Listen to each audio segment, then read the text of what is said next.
বিসমিল্লাহির রহমানির রহিম। পরম করুণাময় অসীম দয়ালু আল্লাহর নামে শুরু করছি। ইসলামিক কালচারাল সেন্টার দমদম মহান আল্লাহর অশেষ রহমতে আল কোরআন এবং সহিহ হাদিসের আলোকে সঠিকভাবে ইসলাম ধর্ম শিক্ষা দেওয়ার এক অনন্য প্রতিষ্ঠান।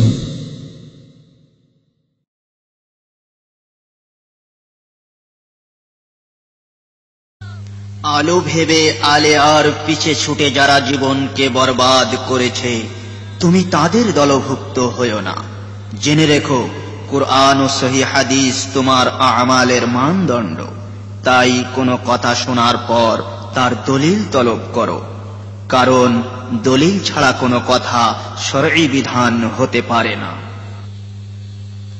হাদিস ভেবে ভুল করে জীবনে আমি কত আমল করিলাম, পরকালে বিনিময়ে ক্ষতিগ্রস্তদের সঙ্গী হলাম। আমলের খাতায় শূন্য পেলাম, মিজানের পাল্লায় শূন্য পেলাম।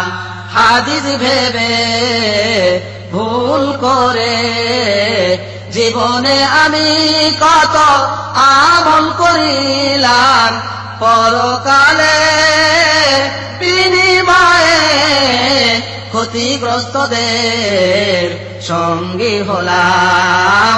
আমলের খাতায় শূন্য পেলাম, মিজানের পাল্লায় শূন্য পেলাম।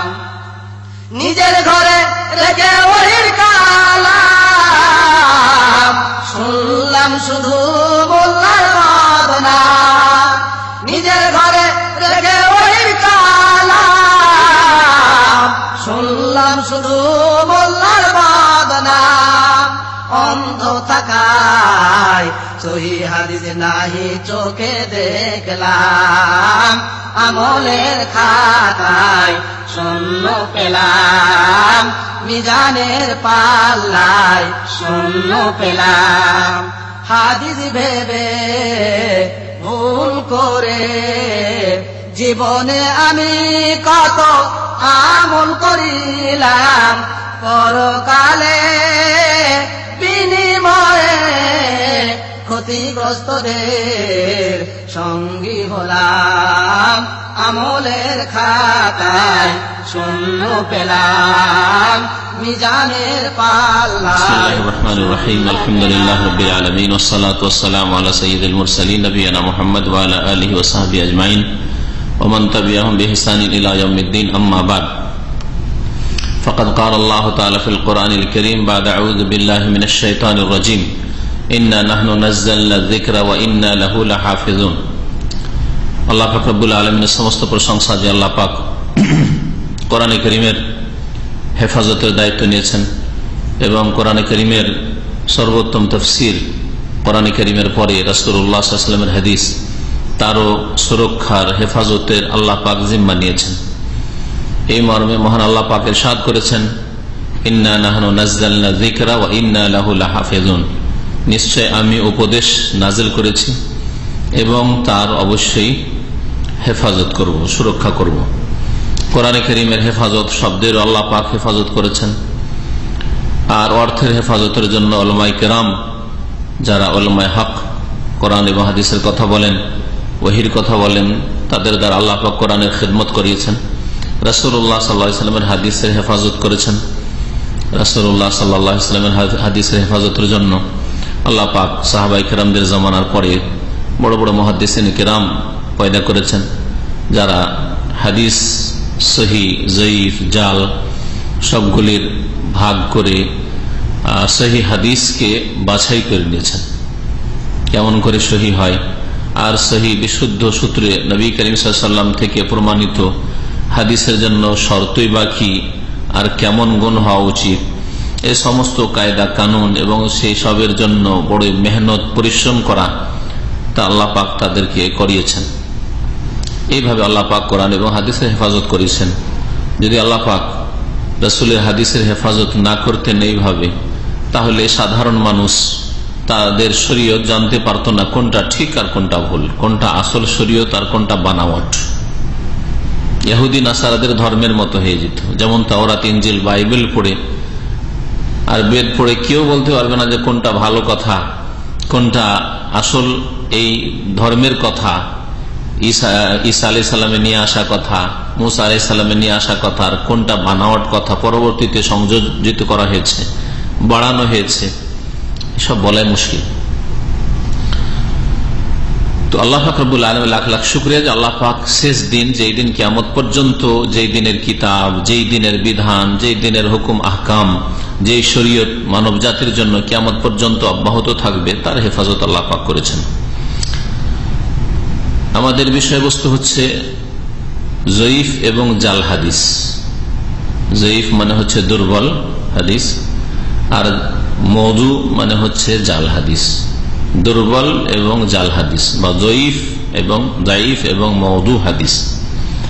বিশেষ করে মওজু হাদিস, জাল হাদিসগুলি উল্লেখ করব, তার সাথে সাথে কিছু জয়ীফ দুর্বল হাদিস। কারণ দুর্বল জয়ীফ হাদিসের সংখ্যা অনেক বেশি, অনেক বেশি জাল হাদিসের তুলনায়। এমনিতে জাল হাদিসই অনেক, আর জাল হাদিসের চাইতে অনেক বেশি সংখ্যায় জয়ীফ দুর্বল হাদিস রয়েছে। সুতরাং দুর্বল হাদিসের আলোচনা যদি আমরা শুরু করি, বিষয়বস্তু বানাই দুটোই, তাহলে আমাদের যে সপ্তাহে একটা আলোচনা বা 2 সপ্তাহে একটা আলোচনা, তাতে বছরকে বছর কতদিন পার হয়ে যাবে, আমরা পৌঁছিতেই পারবো না আসল উদ্দেশ্যে। সুতরাং আমরা জাল হাদিস থেকে বিশেষ করে সতর্ক করার উদ্দেশ্যে জাল হাদিস সম্পর্কে আলোচনা করব।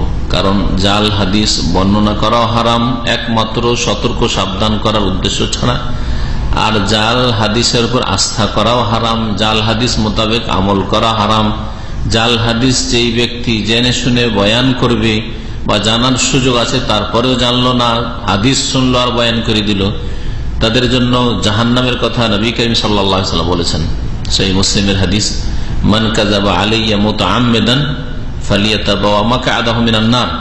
যেই ব্যক্তি জেনে শুনে আমার সম্পর্কে মিথ্যা কথা বলবে, মিথ্যা কথা বলবে জেনে শুনে, আর জানার সুযোগ থাকলে জেনে শুনে বলবে, জানার সুযোগ আছে অথচ জানলো না, ফালিয়াতাবাওয়া মাকআদাহু মিনান নার, তাহলে সে যেন তার স্থান জাহান্নামে তৈরি করে নিক, সে তার জাহান্নামে স্থান তৈরি করে নিক। নবী করিম সাল্লাল্লাহু আলাইহি ওয়াসাল্লাম বলছেন, মানে তার স্থান জাহান্নামে রয়েছে। নবী করিম সাল্লাল্লাহু আলাইহি ওয়াসাল্লাম আরো বলেছেন, জাল হাদিস হয়তো নিজে গড়েনি, কিন্তু জাল হাদিস বয়ান করেছে, অন্যরা গড়েছে, তৈরি করেছে আর নিজে বয়ান করেছে।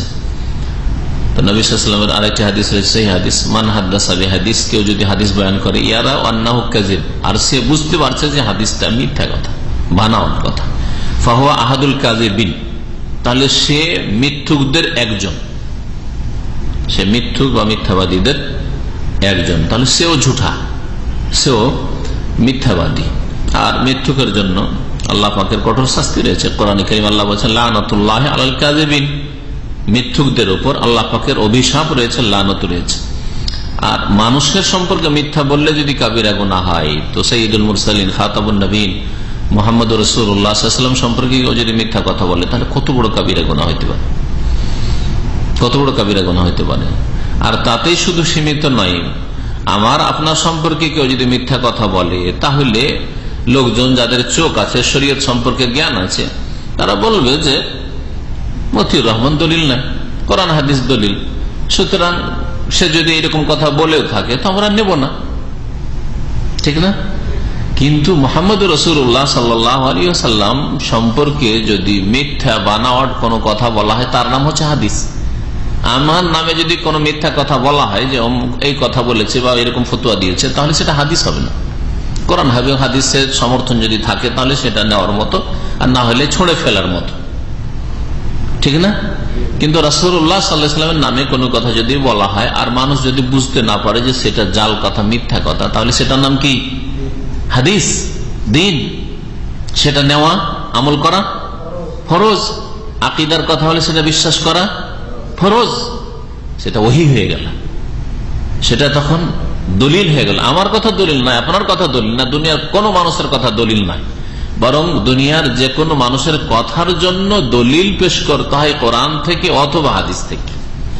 ইউস্তাদাল্লু লাহু ওয়ালা ইউস্তাদাল্লু বিহি, যে কোনো মানুষের কথার সমর্থনে দলিল পেশ করা লাগে, তার কথাকে দলিল হিসাবে পেশ করা যায়। অমুক বলেছেন, এটা দলিল নাই। অমুক বলেছেন, ওর দলিল কোরআন হাদিস আছে কিনা তার দলিল পেশ করা আবশ্যক।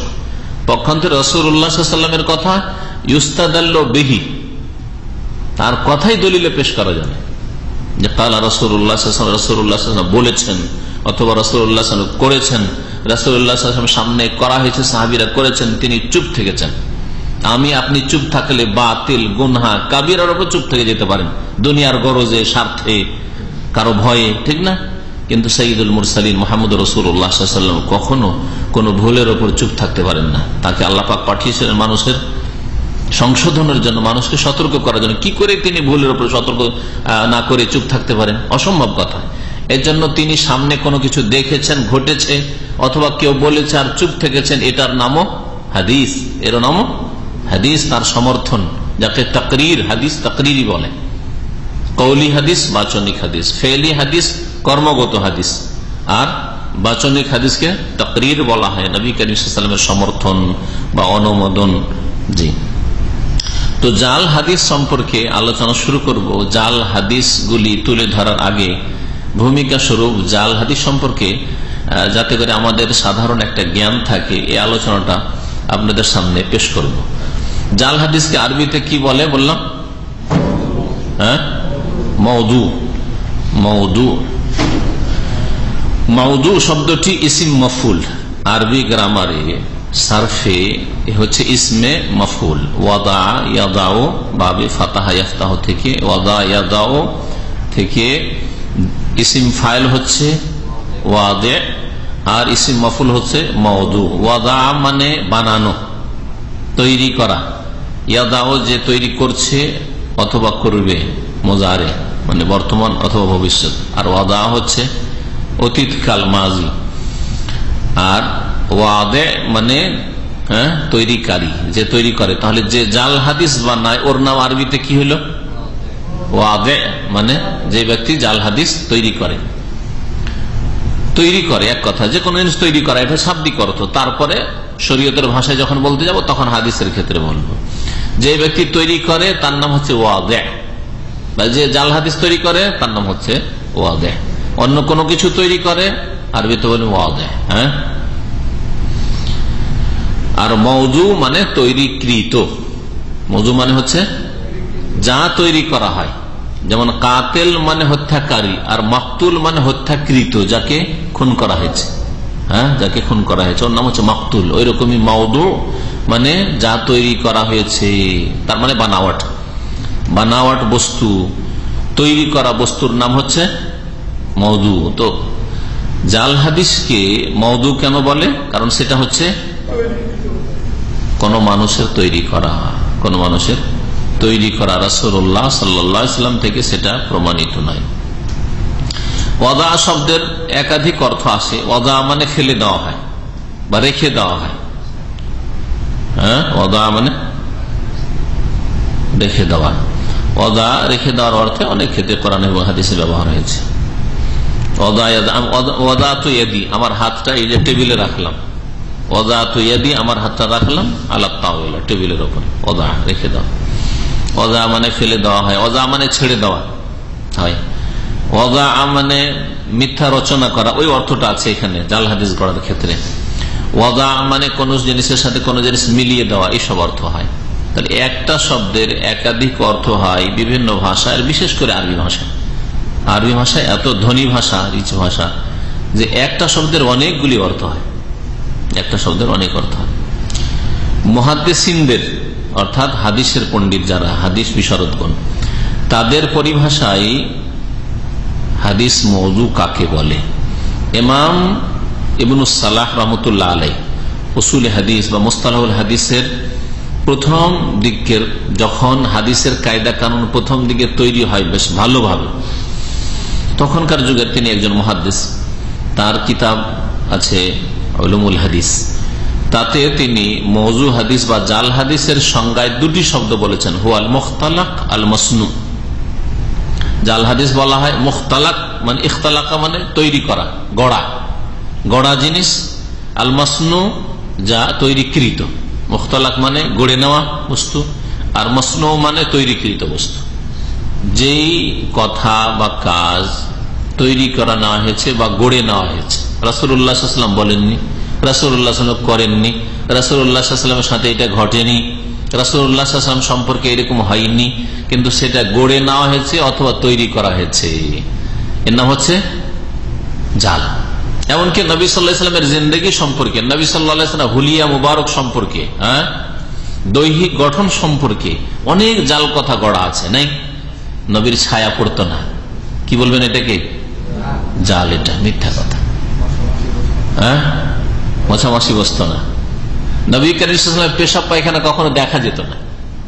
শুনেছেন এগুলো কথা বিদ্যার্থীদের কাছ থেকে? পেশাব পায়খানা কখনো দেখা যেত না। যেমনই কাজা হাজাত করতেন, মাটি ফেটে যেত, মাটির তলায় কোথায় চলে কোনো মানুষ দেখতে পেত না। এসব মোল্লাদের কাছ থেকে সুঘ্রাণ আসতো পেশাব পায়খানা থেকে, ঘাম থেকে আসতো, এটা তো আছে কথা। তাও তো ঘাম থেকে আসতো, মানে ঘাম থেকে আসতো কি? নবী করিম সাল্লাল্লাহু আলাইহি ওয়াসাল্লাম খুব বেশি বেশি আতর সুগন্ধি ব্যবহার করতেন, সেই জন্য সবসময় সুগন্ধি আসতো, আল্লাহু আলাম। তো এতটুকু যদি বলতো তো চলতো না, কিন্তু পেশাব পায়খানা থেকেও সুঘ্রাণ আসে। এগুলি কথা কি? হ্যাঁ। তো নবী করিম সাল্লাল্লাহু আলাইহি ওয়াসাল্লামের যে শারীরিক গঠন অথবা আখলাক চরিত্র সম্পর্কে অনেক জাল কথা রয়েছে, অনেক জাল কথা রয়েছে। নবী করিম সাল্লাল্লাহু আলাইহি ওয়াসাল্লাম এটা ভালোবাসতেন, ওটা ভালোবাসতেন, অথচ এগুলো কোন হাদিসে, সেই হাদিসে নেই, এগুলো জাল কথা। নবী করিম সাল্লাল্লাহু আলাইহি ওয়াসাল্লাম সম্পর্কে শুনেছেন যে গুড় মিষ্টি খুব খাইতেন, আর একটা লোক বাচ্চা নিয়ে আসলো, আসার পরে তুমি এক সপ্তাহ পরে আসি। নবী সাল্লাল্লাহু আলাইহি ওয়াসাল্লাম ইউহিব্বুল হালুয়া মানে মিষ্টি জাতীয় জিনিস ভালোবাসতেন, ইউহিব্বুদ দুব্বা মানে লাউ কদু ভালোবাসতেন, এগুলি কথা ঠিক আছে, কিন্তু মিষ্টির এমন আসক্তি ছিল, আউযুবিল্লাহ, নবীর কত বড় মানহানি করেছে। আজকাল ইহুদি নাসারারা আমেরিকার ওরা মানহানি করেছে, যার জন্য মিছিল হচ্ছে, আর মুসলিম বিদাতি মোল্লা ওয়াজ মাহফিলে কিচ্ছা বয়ান করে যে এক বাচ্চাকে নিয়ে আসলো, যে বাচ্চাটা গুড় খায়। নবী যুগে গুড় কোথায় ছিল? যাই হোক, ধরে নিলাম যে মিষ্টি ছিল, আমাদের দেশের লোকেরা গুড় খাওয়া লোক, সেই জন্য গুড় দিয়ে ওয়াজ করে গুড় দিয়ে, কিন্তু গুড় বলে। যাই হোক, তো মিষ্টি, মোট কথা খুব মিষ্টি খায় আমার বাচ্চাটা, একটু নসিহত করে দেন, আপনার কথা শুনবে, আমার কথা শোনে না। নবী সাল্লাল্লাহু আলাইহি ওয়াসাল্লাম নসিহত না করে বলেন আগামী সপ্তাহে আসি। আগামী সপ্তাহে বাচ্চাটাকে আবার নিয়ে এসে বলছে, বাবা রে, এত বেশি মিষ্টি খেতে হয় না, তুমি মিষ্টি খেলো না। তখন ছেলের বাবা বলছে, ইয়া রাসূলুল্লাহ, এই কথাটাই বলার ছিল তো, গত সপ্তাহে বলে দিতেন, এক সপ্তাহ পরে আসি। ভাবলাম যে কি করবেন না করবেন, কি বলবেন, আর আবার এই কথাটা গত সপ্তাহে বললেই তো হতো। তখন নবী করিম সাল্লাল্লাহু আলাইহি ওয়াসাল্লাম নাকি বললেন, বিদাতি বেয়াদবরা বলছে যে, বাবা রে, আসলে বলিও না, আমারই খারাপ অভ্যাস ছিল একটু গুড় খাওয়া বা মিষ্টি খাওয়া, তো আমি এক সপ্তাহে চেষ্টা করি, এক সপ্তাহ লাগলো ছাড়তে। কেমন নবী যে এক সপ্তাহ লাগলো ছাড়তে বিদাতি মোল্লাদের কাছে। যদি আমার সম্পর্কে বলেন যে একটা খারাপ অভ্যাস ছাড়তে আমাকে এক সপ্তাহ লেগেছে, তাহলে আমার মানহানি হবে। কেন আমাকে এক সপ্তাহ কেন লাগবে? যদি আমি কামেল মুমিন হব বা কামেল মুমিন হওয়ার চেষ্টা করবো, কেন এটা হবে? দুর্বলতা না এটা আমার? হতে পারে আমার মধ্যে, কিন্তু বড়ই কমজোরি এটা, যে এক সপ্তাহ লাগবে একটা বদ অভ্যাস ছাড়তে। এক সপ্তাহ লাগলো, এক সপ্তাহ নবী করিম সাল্লাল্লাহু আলাইহি ওয়াসাল্লাম নিজের অভ্যাসটা ছেড়ে দিয়ে তারপরে তিনি বললেন। একেবারে জাল, এইরকম বহু জাল কথা নবীর সিরাত, সুরাত, জীবনী, আখলাক, চরিত্র এবং দৈহিক গঠন সম্পর্কে বহু বিদাত রয়েছে। নবীর জন্ম সম্পর্কে এমন বিদাতি কথা রয়েছে যে অবাক হয়ে যাবে। নবীর সাধারণভাবে যেমন জন্ম হয় ওই রকম জন্ম হয়নি, সাধারণভাবে যেমন জন্ম হয় তেমন ভাবে জন্ম হয়নি। নাবিদি, আবু সুফিয়ান কাদরি, তাফাজ্জুল, এইসব কবর পূজারী মুশরিক গুলো বয়ান করে গেলেন। যাই হোক, আসল দার্স থেকে এখন অন্যদিকে বেরিয়ে চলে যাচ্ছি। শুধু বললাম যে জাল নবীর কথার ক্ষেত্রে জাল গড়েছে, কর্মের ক্ষেত্রে জাল গড়েছে, তারপরে নবী সাল্লাল্লাহু আলাইহি ওয়াসাল্লামের সামনে অনুমোদন, এইসব ক্ষেত্রে জাল গড়েছে। নবী সাল্লাল্লাহু আলাইহি ওয়াসাল্লামের আখলাক, সিরাত, সুরাত, চরিত্র এবং সৃষ্টিগত যেসব গুণ, এসব ক্ষেত্রে জাল গড়েছে বিদআত পূজা যুগে যুগে। অসৎ উদ্দেশ্য নিয়ে আর বিভিন্ন নানান উদ্দেশ্য নিয়ে জাল গড়া হয়েছে। বিদাতিরা বিদাতকে প্রচার করার আর তার সমর্থনে যাতে করে কিছু সাপোর্ট পাওয়া যায়, সেই জন্য শক্তিশালী করতে পারে বিদাতকে, সেই জন্য গড়েছে। আর অন্যরা অনেক অনেক বিভিন্ন দুনিয়াবী উদ্দেশ্য নিয়ে জাল করেছে, সেগুলি বলবো ইনশাআল্লাহ। তো জাল হাদিসের সংজ্ঞায় দুটো শব্দ, আল মুখতালিক বা মুখতালাক, আল মুসনু, গড়া এবং বানাওয়াটকে জাল বলা হয়। ইবনে সালাহ রহমাতুল্লাহ বলেছেন। অন্যরা একটু লম্বা করে বলেছেন মা নুসিবা ইলা রাসূলিল্লাহ সাল্লাল্লাহু আলাইহি ওয়াসাল্লাম ইখতিলাকান ওয়া কাযিবান মা লাম ইয়াকুলহু আও ইয়াফআলহু আও ইউকিরহু। রাসূলুল্লাহ সাল্লাল্লাহু আলাইহি ওয়াসাল্লামের সাথে মিথ্যা বানিয়ে যা সম্পৃক্ত করা হয়েছে, যা তিনি বলেননি করেননি, তার সমর্থনও দেননি, এমন কিছু রাসূলুল্লাহ সাল্লাল্লাহু আলাইহি ওয়াসাল্লামের সাথে সম্পৃক্ত করা হয়েছে। তিনি এই বলেছেন, তিনি এই করেছেন, তার সামনে এইরকম করা হয়েছে, অথচ এগুলি হয়নি।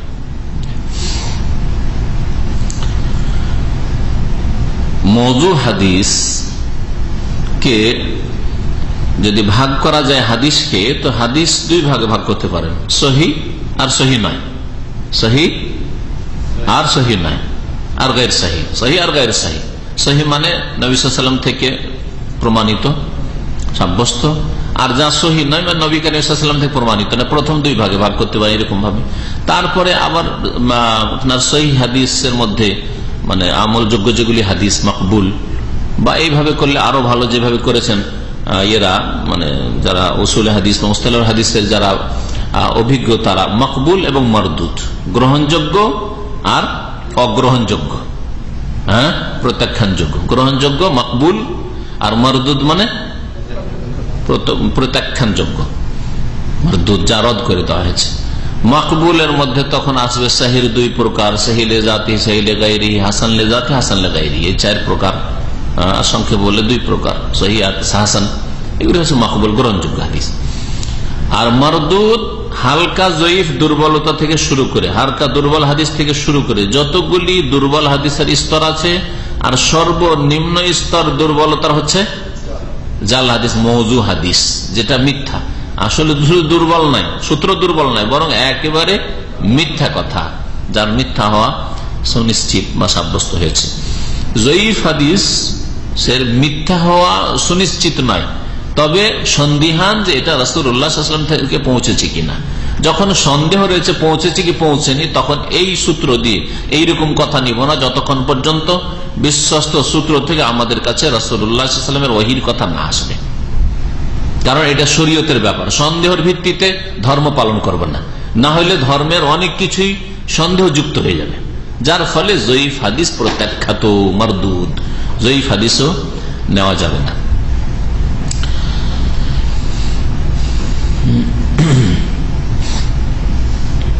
জাল হাদিস মানে বানাওয়াট, তাই না? হাদিস মানে তো রাসূলুল্লাহ সাল্লাল্লাহু আলাইহি ওয়াসাল্লামের কথা,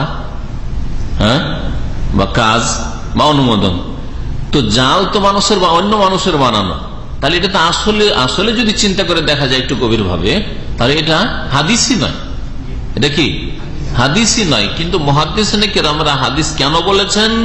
যে যেই ব্যক্তি গড়েছে সে হাদিস বলে গড়েছে, সেই জন্য হাদিস বলা হয়েছে। কিন্তু আসলে জাল হাদিস হাদিস নয়, জাল হাদিস হাদিসই নয়। জি, মুহাদ্দিসিনে কেরাম, উলামায়ে কেরাম জাল হাদিস সম্পর্কে যদি বলতে চান তাহলে কিভাবে বলেছেন? কয়েকটি ভাষা দিয়ে তারা বলেছেন। প্রথম স্পষ্ট ভাষা, তারা বলেছেন মাউদু। মাউদু মানে হচ্ছে তৈরিকৃত জাল হাদিস, বানাওয়াট, বাতিল। কখনো কখনো বলেছেন হাজাল হাদিস ও বাতিল, এটা হচ্ছে বাতিল। যদি কোনো হাদিস সম্পর্কে বলা থেকে বাতিল, তার মানে সেটা হচ্ছে জাল। কখনো বলেছেন কাযিবুন, কাযিবুন বলবেন এটা বেশি শুদ্ধ। আর কিজবুন, আমাদের দেশে ভারত, বাংলাদেশ, পাকিস্তানের আলেমরা কিজবুন বলে, এটাও কাযাবা ইয়াকযিবু কিজবুন মাসদার আসে, আর কাযেবা ইয়াকযিবু কাযিবুনও, কাযাবা ইয়াকযিবু কাযিবুনও মাসদার আসে। কিন্তু কাযিবুনটা বেশি শুদ্ধ, বেশি ফাসিহ। আমাদের সমাজ বেশি ফাসিটা বলতে অভ্যস্ত না, অথচ কোরআনে যারা হাফেজ সাহেব অথবা আলেমরাও কোরআন তো পড়ে, এমনি সাধারণ লোক কোরআন পড়ে। ইউসুফ আলাইহিস সালামের ঘটনায় সূরা ইউসুফে রয়েছে ওয়া জাউ আলা কামিসিহি বিদামিন কাযিব, কিজবুন নেই। কিন্তু কিজবুনটা আমাদের দেশে বেশি খ্যাতি লাভ করেছে শব্দটা, অথচ কোরআনে আছে কাযিব। কিজবুনটা কেন খ্যাতি লাভ করেছে ভাষার ক্ষেত্রে, প্রয়োগের ক্ষেত্রে? সিদকুন আর কিজবুন, সত্যকে সিদক বলা হয় আর সিদকের ওজনে কিজব মিলছে, যার ফলে সিদকুন কিজবুন করে দিয়েছে। বুঝতে পারছেন? আসলে সিদকুন তো স্বীকার শুদ্ধ, কিন্তু কিজবুন ভুল নয়, কিন্তু কিজবুনের চাইতে বেশি শুদ্ধ হচ্ছে কাযিবুন। কাযিবুন যে কোরআনে কারীমে ওমান আযলামু মিম্মান ইফতারা আলাল্লাহি আল কাযিব আছে, আল কাযিব আল কিজবা নেই। আরে কোরআনে কিজবুন ব্যবহার করা হয়নি, কাযিবুন ব্যবহার করা হয়েছে, এই জন্য কাযিব বলাই বেশি ভালো। তারপর এগুলো হচ্ছে স্পষ্ট ভাষা জাল হাদিস সম্পর্কে, মওযু, বাতিল, কাযিব। কখনো কখনো স্পষ্ট না, একটু এর চাইতে হালকা, যেমন মুহাদ্দিসিন অনেক সময় বলেছেন হাযাল হাদিস লা আসলা লাহু, এই হাদিসটির কোনো ভিত্তি নেই, লা আসলা লাহু, ভিত্তিহীন। আমরা নিজের ভাষায় বলি ভিত্তিহীন, লা আসলা লাহু, এর কোনো আসল নেই, এর মূল নেই, এর শিকড়ি নেই। লা আসলা লাহু বিহাযাল লাফজ, এইরকম শব্দ দিয়ে কোনো এর ভিত্তি নেই। লাইসা লাহু আসলুন, এই ধরনের শব্দ তারা বলে থাকেন। কখনো কখনো তারা বলেন হাযাল হাদিস লা ইয়াসিহু, এটা শুদ্ধ নয়, শুদ্ধ নয়, অথচ উদ্দেশ্য হচ্ছে জাল, একেবারে নিচেরটা। শুদ্ধ সহি নয়, শুদ্ধ নয় মানে এই নয় যে জয়ীফ, উদ্দেশ্য তাদের হচ্ছে এটা জাল হাদিস। লা ইয়াসবুত বা লাম ইয়াসবুত, এটা প্রমাণিত নয়। লাম ইয়াসিহা ফি হাযাল বাবে শাই, এই বিষয়ে কোনো শুদ্ধ সহি হাদিস নেই, সহি শুদ্ধ হাদিস নেই, এই ধরনের কথা বলে উদ্দেশ্য তারা করেন জাল হাদিসকে।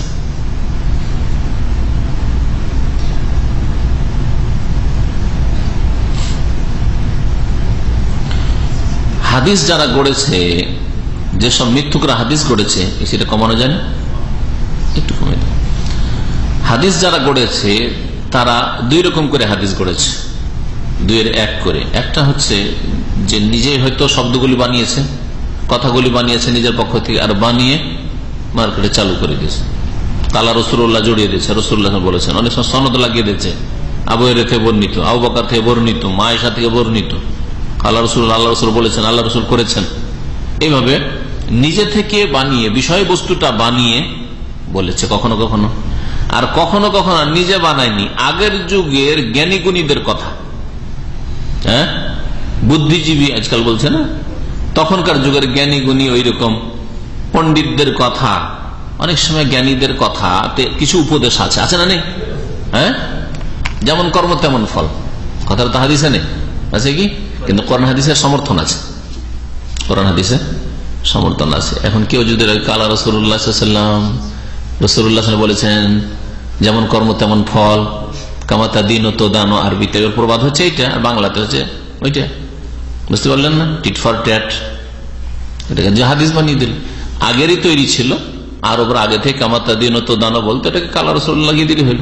হ্যাঁ, এইরকমই মেলা ক্ষেত্রে আছে।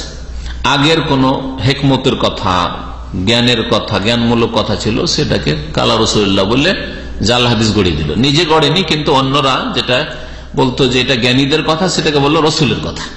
এরকম অনেক ক্ষেত্রে হয়েছে। কোন বিচিত্র না যে উতলবুল ইলম আলাউ কানা বিসসিন, তোমরা সুদূর চীন যেতে হইলো তোমরা এলিম শেখার জন্য যাও, এটা হয়তো নবী সাল্লাল্লাহু আলাইহি ওয়াসাল্লাম জামানার আগেও আরব জাহিলিয়াতের যুগের লোকেরা বলতো। দূর চীন দেশের নাম শুনেছি, কিন্তু কোনোদিন চীন দেশ যায়নি, কারণ তাদের বাণিজ্যিক সফর হয় এমন দেশে ছিল, আর না হলে শাম দেশে, রোম পর্যন্ত ছিল, আর এর বেশি ছিল না। না রাশিয়া বুঝতো, না চীন বুঝতো, কিছু বুঝতো না। সুতরাং নামটা শুনেছে চীন, সিন, আগের যুগের লোকেরা বলতো। এক মৃত্যুকে এসে তখন লাগিয়ে দিল উতলুবুল ইলম আলাউ কানা বিসসিন, বুঝলেন না?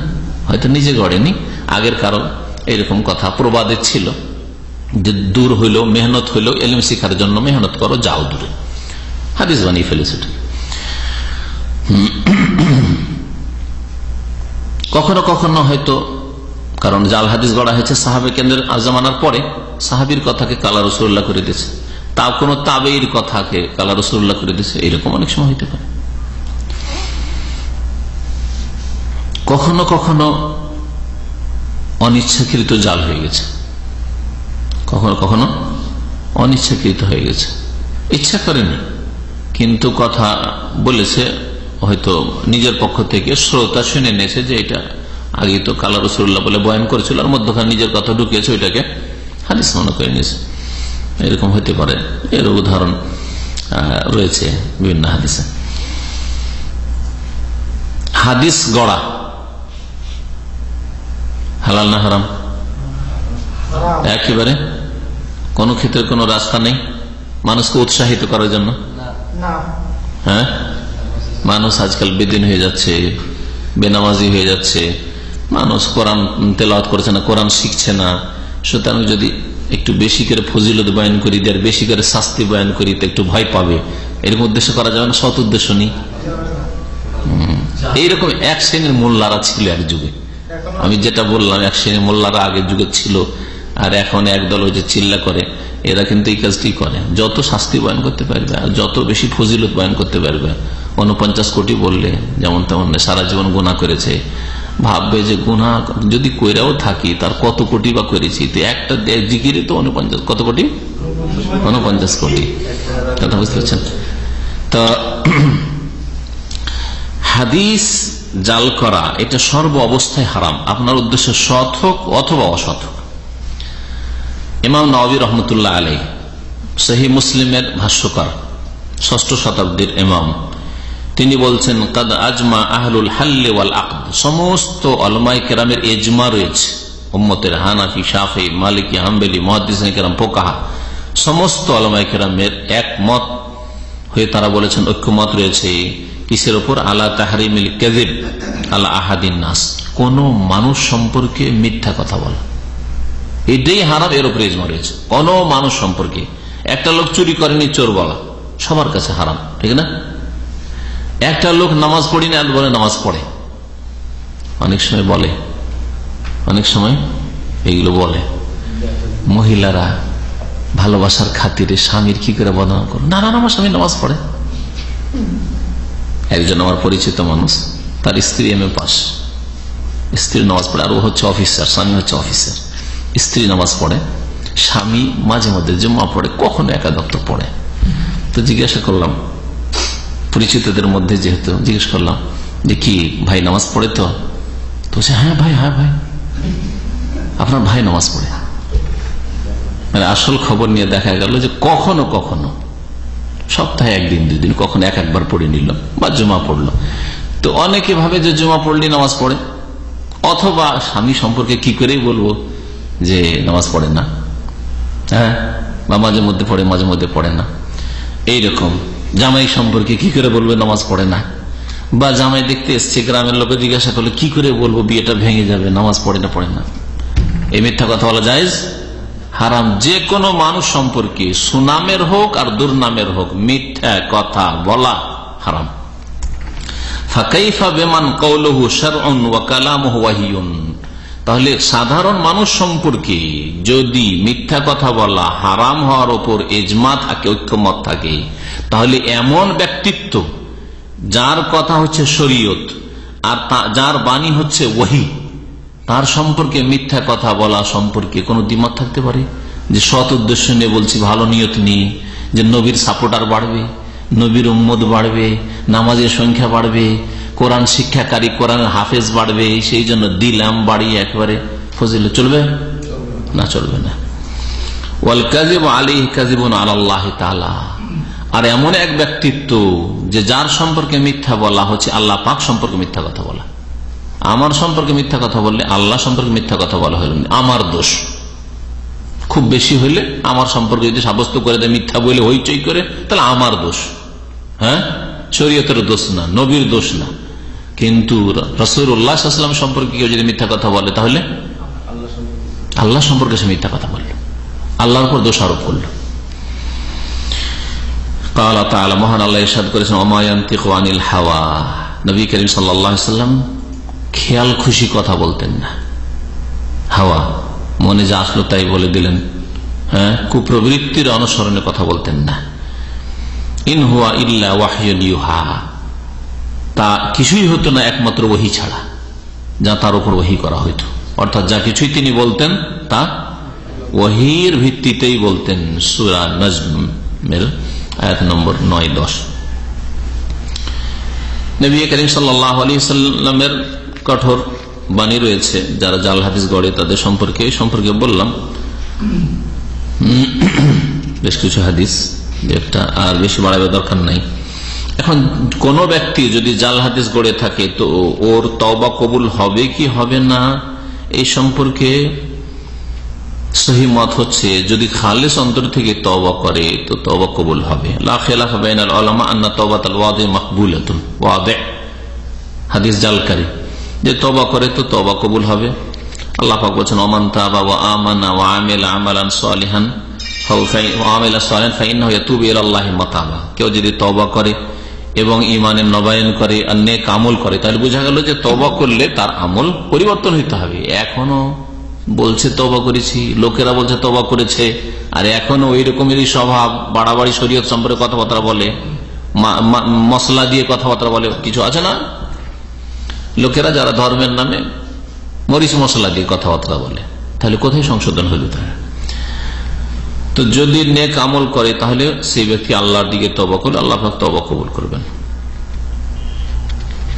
তওবা তো কবুল হইতে পারে আল্লাহ পাকের কাছে, কারণ আল্লাহ পাক শিরক ছাড়া, এমনকি শিরকের গুনাহও যদি তওবা করে মওতের আগে তাহলে আল্লাহ পাক মাফ করে দেবেন।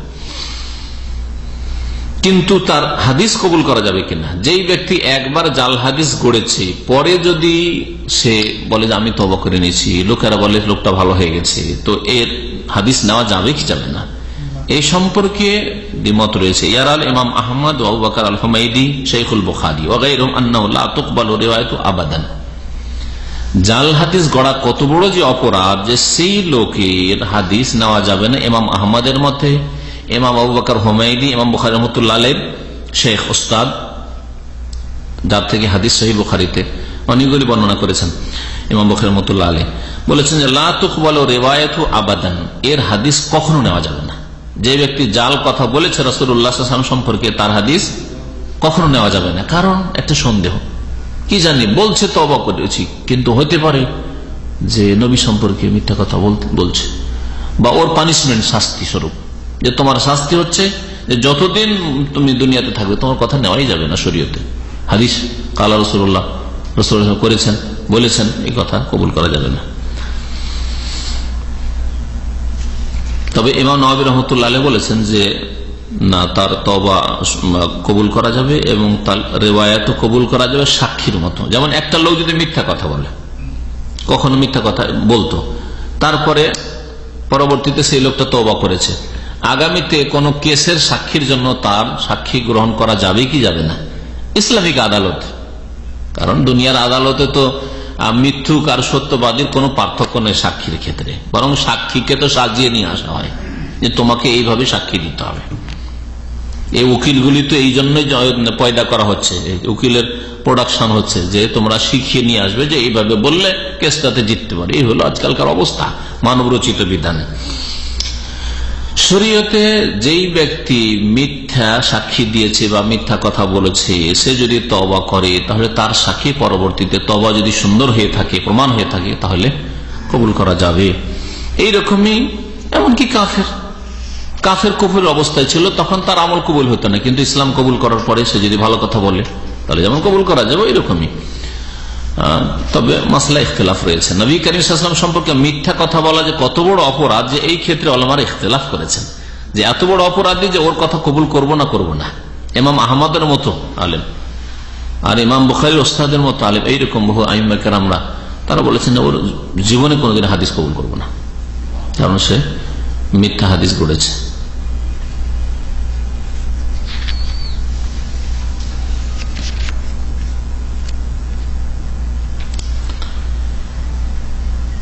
জাল হাদিস মোতাবেক আমল করা যাবে? আমল করা যাবে না, জানাই রয়েছে। আল আমালু বিল হাদিস আল মাওযু হারামুন বিল ইজমা। জাল হাদিসের উপর আমল করা যে হারাম, এর উপর ইজমা রয়েছে সমস্ত আইম্মায়ে কেরাম, উলামায়ে কেরামদের। কোন মাযহাবের কোন আলেমের ইমামের এই ক্ষেত্রে ইখতিলাফ নেই। কারণ জাল হাদিস দিয়ে যে কথাটা প্রমাণ হলো সেটা শরীয়ত না বিদআত? বিদআত, নতুন কথা, শরীয়তে নেই, এই জন্য তো জাল হাদিস। ওটা জাল হাদিস মানে শরীয়তের বাইরের জিনিস। লিআন্নাহু ইবতিদাউন ফিদ্দীন বিমা লাম ইয়াযান বিহিল্লাহ, কারণ এটা দ্বীনে এমন নতুন কথা আবিষ্কার করা যার অনুমতি আল্লাহ পাক দেননি, না কোরআনে আছে না রাসূলের সহিহ হাদিস রয়েছে। ইয়াকুলু সাল্লাল্লাহু আলাইহি ওয়াসাল্লাম, নবী কারীম সাল্লাল্লাহু আলাইহি ওয়াসাল্লাম বলেছেন ওয়াশাররুল উমুরি মুহদাসাতুহা, সবচেয়ে নিকৃষ্ট কাজ হচ্ছে ধর্মের নামে মুহদাসাত, নতুন নতুন কাজ। ওয়াকুল্লু মুহদাসাতিন বিদআ, আর প্রত্যেক নতুন নতুন কাজ হচ্ছে যা ধর্মের নামে হয় তা হচ্ছে বিদআত, তার নাম হচ্ছে বিদআত। ওয়াকুল্লু বিদআতিন দালালা, আর প্রত্যেক বিদআত হচ্ছে গুমরাহি।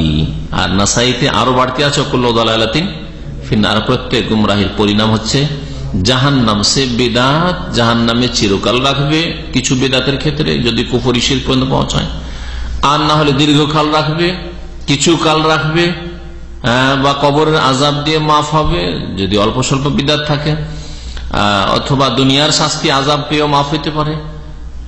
আর এইভাবে শাস্তির অনেক সময় যোগ্য কিন্তু অনেক নেক আমল আছে, যার ফলে আর অল্প বিদআত আছে, আল্লাহ পাক মাফও করতে পারেন তার রহমতে অথবা নবী সাল্লাল্লাহু আলাইহি ওয়াসাল্লামের শাফাআতে। এখন যে বিষয়টা বেশি জরুরি সেই বিষয়টা নিয়ে আলোচনা করি, সেটা হচ্ছে যে নবী করিম সাল্লাল্লাহু আলাইহি ওয়াসাল্লামের হাদিসে জাল আসার কারণ কি, জাল হাদিস কেন আসলো। নবী করিম সাল্লাল্লাহু আলাইহি ওয়াসাল্লামের সাহাবায়ে কেরাম সবাই সত্যবাদী ছিলেন, আল্লাহ পাক তাদের সার্টিফিকেট দিয়েছেন, যাদেরকে আল্লাহ বলছেন যে রাদিয়াল্লাহু আনহুম ওয়া রাদু আনহু, আল্লাহ তাদের উপর রাজি হয়ে গেছেন আর তারা আল্লাহ পাকের নিয়ামত পেয়ে সন্তুষ্ট হয়ে যাবে বা হয়ে গেছেন। তো তাদের সম্পর্কে এরকম বহু সার্টিফিকেট কোরআনে কারিমে রয়েছে। সাহাবায়ে কেরামের মর্যাদা সম্পর্কে যদি আয়াত নিয়ে আলোচনা করা হয় তো অনেক আয়াত রয়েছে, যে আয়াতগুলি পেশ করা যেতে পারে সাহাবায়ে কেরামদের সার্টিফিকেট সম্পর্কে। সাহাবায়ে কেরামদের জামানার পরে এই ফিতনা শুরু হয়েছে, তাবেঈনদের জামানা তো এই ফিতনা অল্প স্বল্প ছিল। মিথ্যুকদের সংখ্যা, ধর্মের নামে জাল গড়বে তাবেঈনদের জামানাতেও তাদের সংখ্যা খুব কম ছিল। একমাত্র যারা আলী রাদিয়াল্লাহু তাআলা দোহাই পেড়ে আব্দুল্লাহ বিন সাবা ইহুদির চক্রান্তে পড়ে শিয়া রাফেজি হয়েছিল, আর আবু বকর ওমর রাদিয়াল্লাহু উসমান এই তিন খলিফার খেলাফতকে মানতে রাজি হয়নি, এরাই এই তাবেঈনদের জামানায় জাল কথা বলা শুরু করেছিল। না হলে এমনকি খারিজি বিদাতিরাও সেই জামানায় জাল কথা করত না। সেই যুগে প্রথম যে দুটো বাতিল ফিরকা জন্মায় সাহাবায়ে কেরামদের আমলেই, সেটা একদল ছিল রাফেজি আর একদল খারেজি। খারেজি যারা আলী রাদিয়াল্লাহু আনহু, মুআবিয়া রাদিয়াল্লাহু আনহু, আমর ইবনে আস এরাকে বলল যে এরা কাফের হয়ে গেছে, ওদের বিরুদ্ধে অস্ত্র ধারণ করা যাবে, রক্ত হালাল। গুমরাহ এরা, অনেকে তবে কুফরি ফতোয়া দিয়েছে। সন্ত্রাসী আজকালকার যেমন সন্ত্রাসীরা রয়েছে, এদের সন্ত্রাসীদের ইমাম ছিল খারেজিরা ওই যুগে। তো যদিও ইখতিলাফি মাসলা কুফরি পর্যন্ত হয়তো পৌঁছায় না, কিন্তু বড় কাবিরা গুনাহ এবং হত্যার শাস্তি তাদের জন্য নবী কারীম সাল্লাল্লাহু আলাইহি ওয়াসাল্লাম বলেছেন, লাইন আদরাকতুহুম, আমি যদি তাদেরকে পেয়ে যাই তোমাদের পরে তারা আসবে, লা আক্তুল্লাহুম কাতলা আদ, তাহলে তাদেরকে ঢালা হারে আদ জাতিকে আল্লাহ পাক যেভাবে ধ্বংস করেছে ওইভাবে আমি তাদেরকে হত্যা করব। নবী কারীম সাল্লাল্লাহু আলাইহি ওয়াসাল্লাম বলেছেন এই সন্ত্রাসীদের সম্পর্কে। সন্ত্রাস যেটা কোরআন এবং হাদিসের আলোকে সন্ত্রাস, সেটা অবশ্যই বড় অপরাধ। আর ইসলাম পালন করলে, নামাজ পড়লে, দাঁড়িয়ে রাখলেই মৌলবাদী আর সন্ত্রাসী হয়ে যায়, এগুলো হচ্ছে ইহুদি নাসারা ইসলামের শত্রুদের বানানো কথা। জি, সুতরাং সন্ত্রাসটাকে বোঝার চেষ্টা করতে হবে। জি, নিরীহ নির্দোষী মুসলিম হোক আর অমুসলিম হোক মানুষকে হত্যা করা, আর মানুষের ধন সম্পদ ধ্বংস করা ইত্যাদি, এগুলো হচ্ছে সন্ত্রাসী কাজ। আর কেউ যদি কোন ন্যায্য হক আদায় করার জন্য, মজলুম নির্যাতিত প্রতিরক্ষার জন্য অস্ত্র ধারণ করে, তাদের অধিকার রয়েছে, সব যুগে অধিকার রয়েছে। অধিকার নেই? স্বাধীনতা আন্দোলনগুলি কিসের আন্দোলন? তারা কি এটাকে ন্যায্য অধিকার মনে করেনি যে কোনো দেশের স্বাধীনতার ক্ষেত্রে?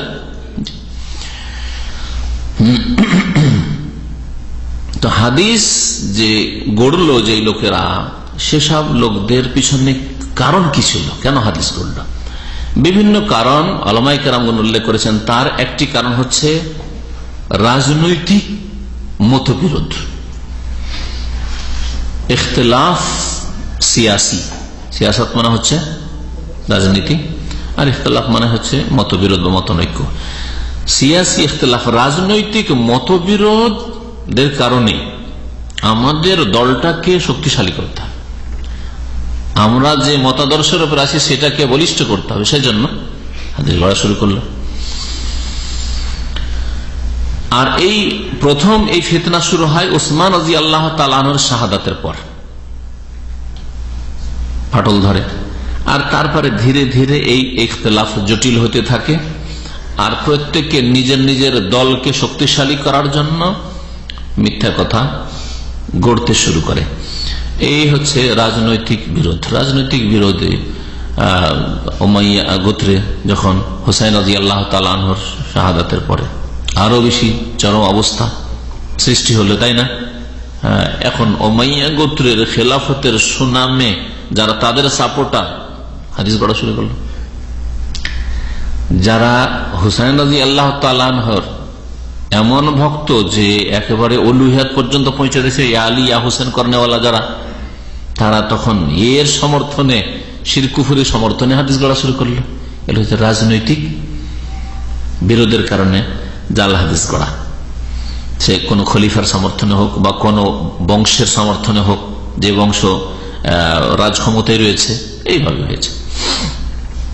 বিশেষ করে আব্বাসী খেলাফতের যুগে, যখন যে যুগটা ছিল হাদিস সংকলনের যুগ, তখন আব্বাসীয়দের পক্ষে, আব্বাসীয়দের সাথে উমাইয়া গোত্রের এমন যুদ্ধ হইল আর এমন করে খুন করা হলো যে এক একটি বাচ্চাকে উমাইয়া গোত্রের সন্ধান করে কোথায় আছে, একটা নাবালক বাচ্চা থাকলে কোথায় আছে, এ যদি লুকিয়ে থাকে তাহলে কোনোদিন আমাদের কাছ থেকে রাজত্ব, আমাদের এই আব্বাসীয় বংশের কাছে রাজত্ব কেড়ে নিতে পারে, সুতরাং একটা বাচ্চাকে রাখা যাবে না। এমন ভাবে খুন করেছে তারা। এই রাজনৈতিক লড়াই, এই গতির লড়াই বিপজ্জনক খাতারনাক লড়াই, যা আজকেও দেখতে পাচ্ছেন।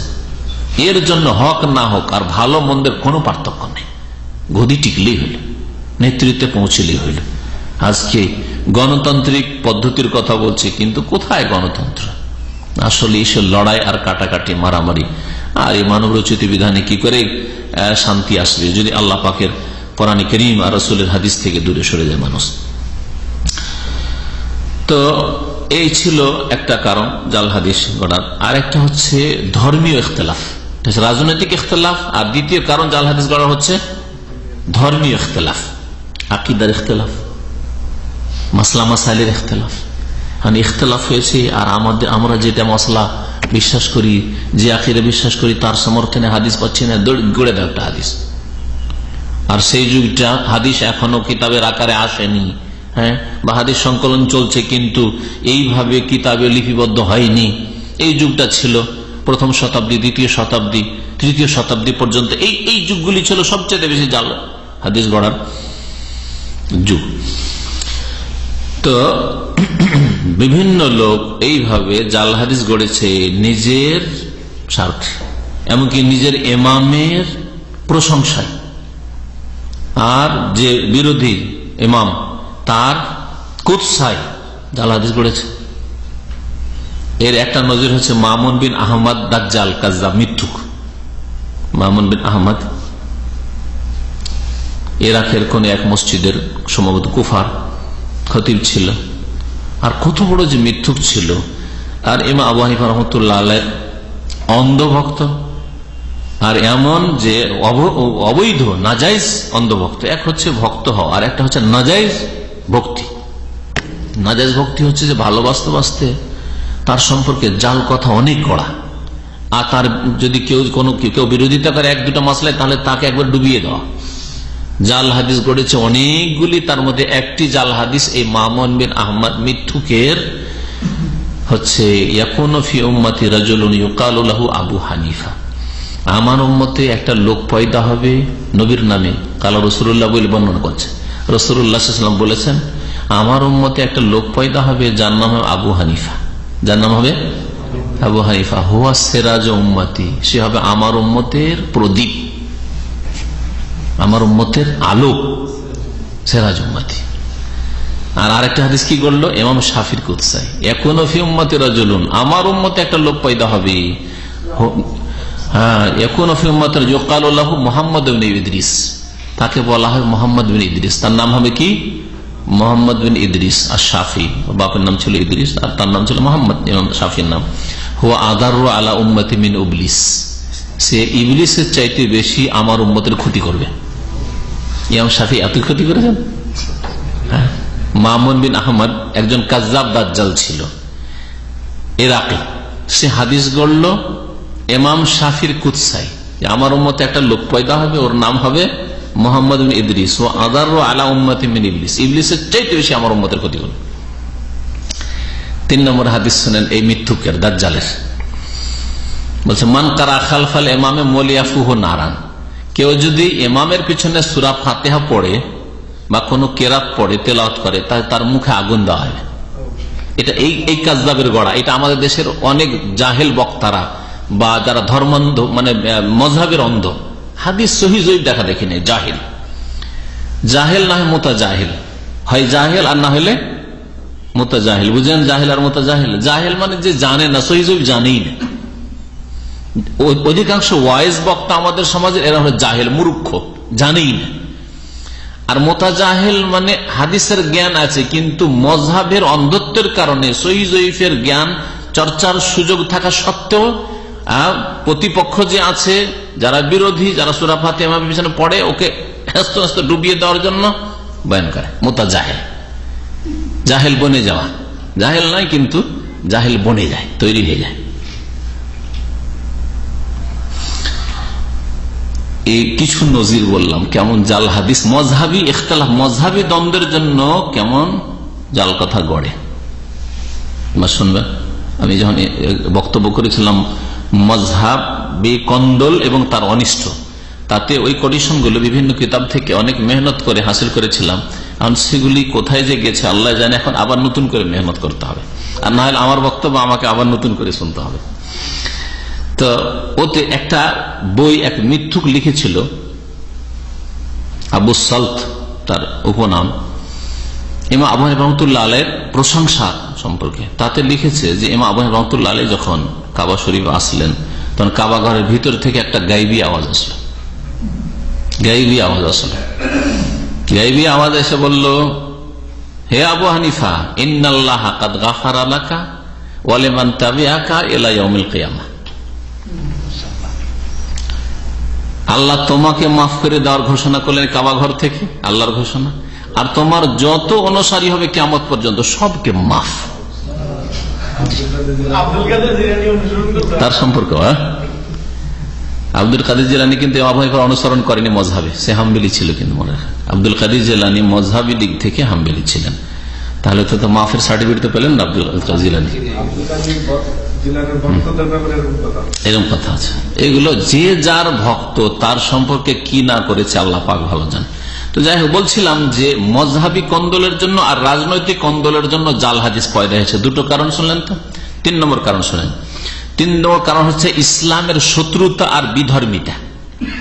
কিছু কাফের অমুসলিমরা ছিল সেই জামানায়, দেখলো যে ইসলাম এত জোরে সোরে পৃথিবীতে ছড়িয়ে পড়ছে আর একে ঠেকানো যাবে না, তাহলে কি করা যায়? মুসলিমদের মাঝে ধর্মের লেবাস পোশাক পরে আমাদের ঢুকে পড়তে হবে, আর ঢুকে নতুন নতুন বাতিল উদ্ভট ধর্মীয় বিশ্বাস আকীদা পেশ করতে হবে, দিয়ে মুসলিম জাতিকে যারা ইসলামের জন্য এত কঠোর মেহনত পরিশ্রম জিহাদ করছে, এরা ঢুকেছে ইসলামে, এদেরকে আরেক দিক দিয়ে বের করে দিতে হবে, এদের আকীদা কি বরবাদ করে দিতে হবে। এরাকে তখনকার ভাষায় জিন্দিক বলা হতো, নাম শুনেছেন তো এই নামটি। জিন্দিক মানে হচ্ছে বেদিন, বিধর্মী। বিধর্মীরা ইসলামে ঢুকেছিল আর নতুন নতুন কথা পয়দা করেছে। যেমন ময়ূরের উপর আল্লাহ পাক রব্বুল আরশের কথা, এই ধরনের কথাবার্তা মেলা কিছু আছে। হ্যাঁ, শুনেছেন এই ধরনের কথা? হ্যাঁ, কিসসা কাহিনী, আজব আজব কথাবার্তা।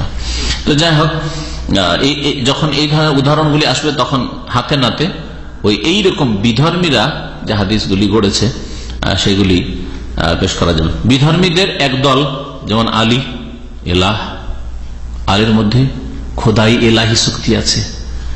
আর আজ পর্যন্ত ওই যে ঢুকিয়ে দিয়েছে বিধর্মীরা, কিয়ামত পর্যন্ত লক্ষ লক্ষ লোক ইয়া আলী করে। কোন ভারী সামান উঠাইতে পারে না, ইয়া আলী, ঠিক না? জি, এই বিধর্মীরা এই কাজ করেছে। তো এইভাবে ইসলামের মধ্যে জাল হাদিস ঢুকিয়েছে এক শ্রেণী বিধর্মীরা। 4 নম্বর কারণ হচ্ছে কিসসা কাহিনী আর ওয়াজ। ওয়াজ বক্তারা যদি শুধু কোরআন হাদিসের কথা বলে তো অত মিষ্টি লাগবে না। হ্যাঁ, যেমন এমনি শাকসবজি তরকারি খাচ্ছেন অত মজা লাগে না, কিন্তু চাটনি খেতে আর ভর্তা খেতে দিলেন ঝাল আর তেল আর মশলা দিয়ে, যে ভর্তা কত মজা লাগছে বাঙালি মানুষকে। বাঙালি মানুষের গোস্ত মাছের চাইতে ভর্তা বেশি ভালো। হ্যাঁ, চিংড়ি মাছ এমনি ভালো লাগবে না, কিন্তু ভর্তা, মাছ এমনি রান্না করে ভালো লাগছে না, ফ্রাই ভালো লাগছে না, কিন্তু ভর্তা বানিয়ে দেন, দেখেন পাগলের মতো খাবে। হ্যাঁ, কালাজিরা এমনি খেতে পারেন, খাবে না, কিন্তু ভর্তা বানিয়ে দেন, দেখেন পেট পুরো ভাত খেয়ে। হ্যাঁ, আরে লবণ ভর্তা পর্যন্ত, লবণেরও ভর্তা হচ্ছে। কেন ভর্তা ভালো লাগে? হ্যাঁ, কারণ ওতে মরিচ মশলা দেওয়া আছে, তেল মশলা মরিচ দেওয়া আছে। তো ওয়াইজ বক্তা, এদেরকে প্রাচীন যুগে, আব্বাসীয় যুগে বড় বড় কিস্সা গো ওয়াইজ পয়দা হয়েছিল। এরা মিথ্যা বয়ান করত, না হলে মানুষ শুনবে না, লোকজন জমা হবে না। বুঝতে পেরেছেন?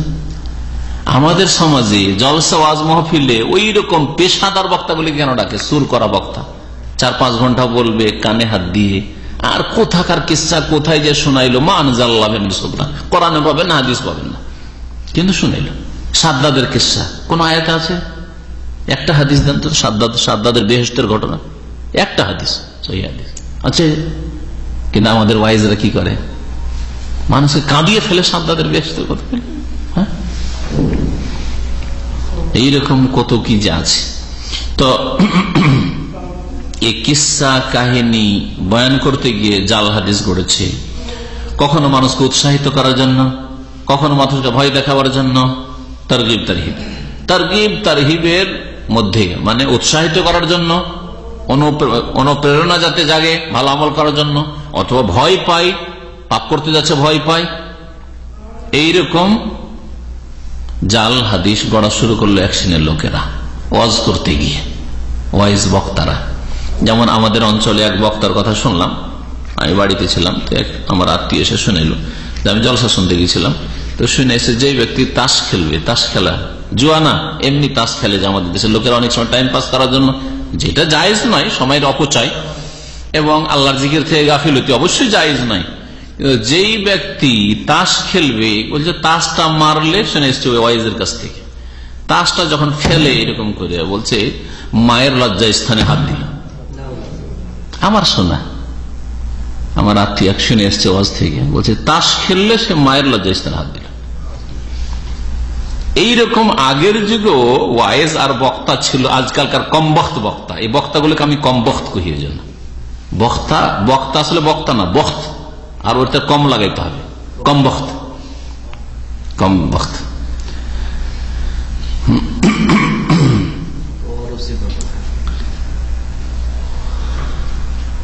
ওয়াজ উপদেশের ক্ষেত্রে জাল হাদিস গড়েছে।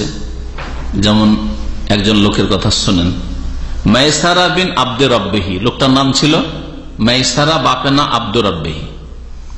কোরআনের প্রত্যেকটি সূরার ফজিলতে হাদিস গড়ল, হাদিস গড়ল, প্রত্যেক সূরার ফজিলত, সূরা ফাতিহার ফজিলত, বাকারার ফজিলত, আলে ইমরানের ফজিলত, নেসার ফজিলত, ওয়াকিয়ার ফজিলত। আপনারা শুনেছেন না ওয়াকিয়ার ফজিলত? হ্যাঁ, সূরা ওয়াকিয়া যদি নিয়মিত রাত্রে পড়ে তো গরিব থাকবে না। আর এই আমলগুলি সবচেয়ে বেশি ভারত বাংলাদেশে আছে আর নেপালে আছে, তাহলে এই দেশে এত কেন গরিব? কথা বুঝতে পারছেন?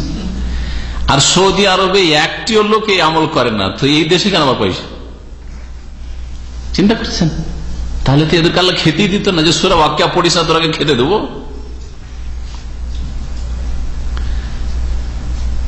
কোরআনের সূরার এক একটি সূরার ফজিলতে নানান হাদিস গড়ল মাইসা বিন আব্দুর রব্বিহি। তখন ওকে জিজ্ঞাসা করা হলো যে এতগুলি পেলে কোথায় তুমি? আরে আমরা কেউ শুনিনি, তুমি এতগুলি কথা পেলে কোথায়?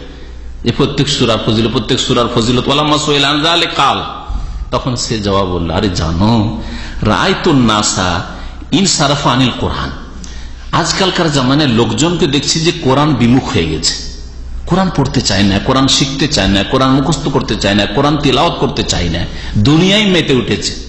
তখনকার যুগে যদি দুনিয়ায় মেতে উঠে থাকে, আজকাল কি অবস্থা হয়েছে মুসলমানদের চিন্তা করুন। সময় নেই, পয়সা আর পয়সা, মোবাইল কানে লাগিয়ে আছে, রাস্তায় হাঁটছে লাগিয়ে আছে, গাড়িতে লাগিয়ে আছে, করার পরে সময় কোথায়?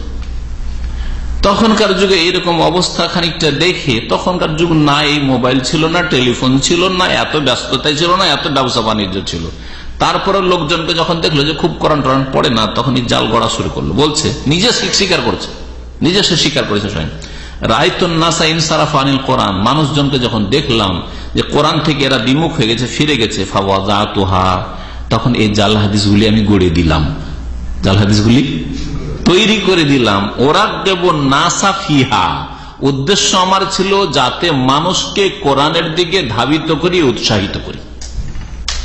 এই জন্য একটু আগে বললাম যে জাল হাদিস গড়া বয়ান করা বা গড়া যাবে না, যাবে না, উৎসাহিত করার জন্য যাবে না।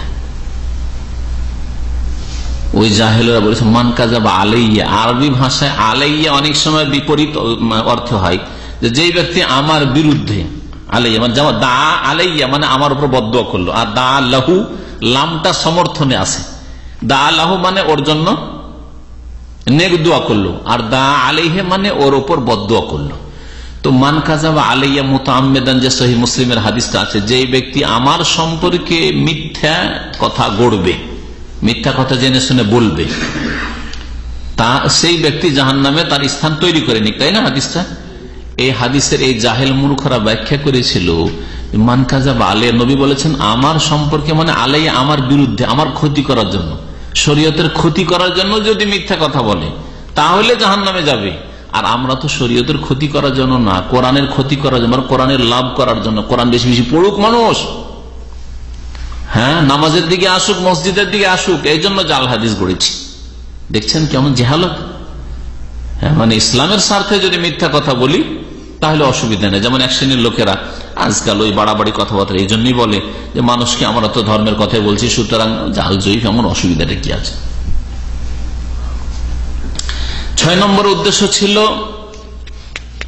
পয়সা অর্জন করা, তাকাসসুব, পেট পূজা এবং ধন সম্পদ কি করে আসবে, এই স্বার্থে জাল হাদিস গড়া, এই স্বার্থে জাল হাদিস গড়া। যেখানে দেখতো যে এখানে এইরকম কথা যদি বয়ান করে দিই তাহলে এটা ভালো অঙ্কের পয়সা আসে, বিশেষ করে নেতাদের কাছে, খলিফাদের কাছে, খলিফার বংশধর পয়সাওয়ালা এরা, এদের সমর্থনে যদি দু একটা জাল হাদিস টাদিস বলে দিই তাহলে এরা আমাদের দান খেরাত করবে, বকশিস দেবে, এই উদ্দেশ্যে গড়া হইতো। 7 নম্বর উদ্দেশ্য ছিল জাল হাদিস গড়া জাতীয়তা। জাতীয়তা, জাতীয়তা কিরকম? রং বর্ণের জাতীয়তা, গোত্রীয় জাতীয়তা, ভাষার জাতীয়তা, দেশগত জাতীয়তা, আর সবগুলি হারাম। যে কোনো ধরনের জাতীয়তা ইসলামে হারাম, কাবিরা গুনাহ। এমনকি অনেক ওলামারা বলেছেন জাতীয়তা কুফরি। শেখ বাজ রহমতুল্লাহ আলাইহ এবং শেখ সালেহ ফৌজান হাফিজাহুল্লাহ পড়লাম যে জাতীয়তা হচ্ছে কুফরি, কারণ এটা কাফেরদের সাথে মিত্রতা পয়দা করে আর মুসলিম থেকে দূরে সরায়। কি করে? কাফের সাথে মিত্রতা তৈরি করে এই জাতীয়তা, আর মুসলিম থেকে দূরে সরায়। যেমন একজন লোক যদি চীনের মুসলমান হয় আর আপনি বাংলাদেশের, হজে দেখা হইল চীন দেশের, কোথায় বাড়ি? ও জাপান, অনেক দূরে, অথচ দিনই ভাই। আল্লাহ কোরআন বলছে ইন্নামাল মুমিনুনা ইখওয়া, মুমিনরা পরস্পর ভাই। ওটা আপনার ভাই ছিল চীনের, ওটা আপনার জাপানের ভাই ছিল, ওটা আমেরিকার ভাই ছিল, আপনার ওটা সৌদি আরবের ভাই ছিল, ঠিক না? ভাষা এক শব্দ বুঝি না, একটা অক্ষর বুঝি না, কি? আর যদি এটা বাংলাদেশের হিন্দু পান, বাংলাদেশের একটা খ্রিস্টান পেয়ে যান, যারা ভারতের যদি জাতীয়তা থাকে, তাহলে জাতীয়তা নেই তো আলহামদুলিল্লাহ, যার জাতীয়তা ইসলাম তো কামিয়াব। কিন্তু আজকাল এইরকম লোক শতকরা একটা পাওয়া মুশকিল, যার জাতীয়তা শুধু ইসলাম, আমি প্রথম মুসলিম, তারপরে আর কিছু, আর কিছু আমার কাছে তেমন কোনো মূল্য নেই, এইরকম লোক পাওয়া মুশকিল। পাকিস্তানের অনেক লোকই বলে যে मैं पहले পাকিস্তানি হুঁ ফির মুসলিম হুঁ। কুফরি কথা। যে কোনো দেশের মানুষের কথা বলে, যে কোনো দেশের মানুষ প্রথম এই ধরনের কথা যদি বলে যে আমি প্রথম পাকিস্তানি, প্রথম বাংলাদেশি, প্রথম ভারতীয়, তারপরে মুসলিম, তাহলে কুফরি কথাটা, কুফরি। আমি প্রথম মুসলিম, আর এটি হচ্ছে আমার সম্পর্কের ভিত্তি। তো জাতীয়তা কয়েক রকমের হয়। একটা হচ্ছে বর্ণগত জাতীয়তা, কালো কালো, সাদা সাদা, কৃষ্ণাঙ্গ আর শ্বেতাঙ্গের যে লড়াই আমেরিকায় চলল, আর সাউথ আফ্রিকায় শুনেছেন আপনারা অনেকে। আর একটা হচ্ছে গোত্রীয় জাতীয়তা। গোত্রীয় জাতীয়তা, এক বংশ আর এক বংশে বিবাহ দেবেন না, এক গোত্র আর এক গোত্রে বিয়ে দেবেন না। আমাদের দেশের যারা চাষি তারা তাঁতির মধ্যে বিয়ে দেবে না, তাঁতিরা এর মধ্যে দেবে না। কত রকমের জাতীয়তা আছে। আমরা সৈয়দ বংশ, আমরা হচ্ছে ভূঁইয়া, সুতরাং এই যে মন্ডল বা এই কি বলছে মিয়া, এদের মধ্যে দেব না বিবাহ শাদী। তাহলে এটা হচ্ছে বংশীয় গোত্রীয় জাতীয়তা। আর একটা হচ্ছে ভাষাগত জাতীয়তা, আর একটা হচ্ছে দেশগত বা ভূমিগত জাতীয়তা। এই সবগুলি জাতীয়তা মুসলিমদেরকে আজকাল ছিন্ন ভিন্ন করে দিয়েছে। মুসলিমরা এসব রোগে জর্জরিত। জাতীয়তা কুফরি কেন?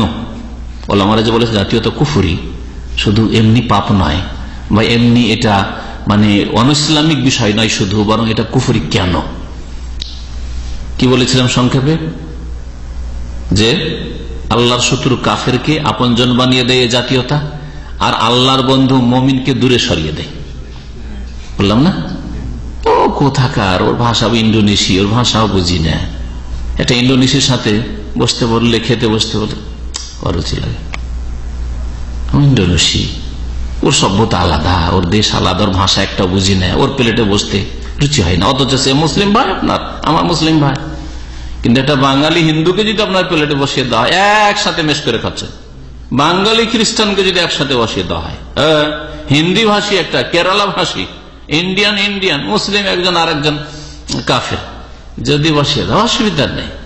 मैं भी इंडिया का तुम भी इंडिया का, আউযুবিল্লাহ। এর যে মুসলমানের ভাষা, এটা অসুবিধা নাই ভাই, আপনি বাঙালি আমি বাঙালি।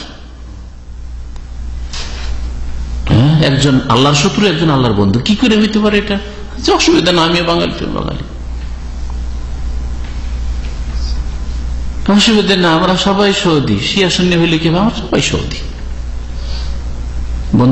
বন্ধু বানিয়ে দিল না কাফেরকে, বন্ধু বানিয়ে দিল না আপনার কে, আল্লাহর শত্রুকে। জি, লা তাত্তাখিযু আদুওয়ি ওয়া আদুওয়াকুম আউলিয়া, আমার শত্রু এবং তোমার শত্রুকে তোমার বন্ধু রূপে গ্রহণ করিও না। এই জাতীয়তাতে আমাদেরকে আপন ভাইদের থেকে দূরে সরিয়ে দিয়েছে, আর শত্রুকে নিকটবর্তী বানিয়ে দিয়েছে।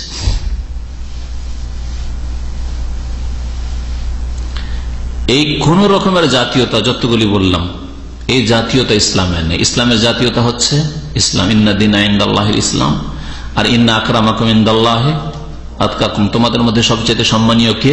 যে ব্যক্তি যত বেশি আল্লাহকে ভয় করে।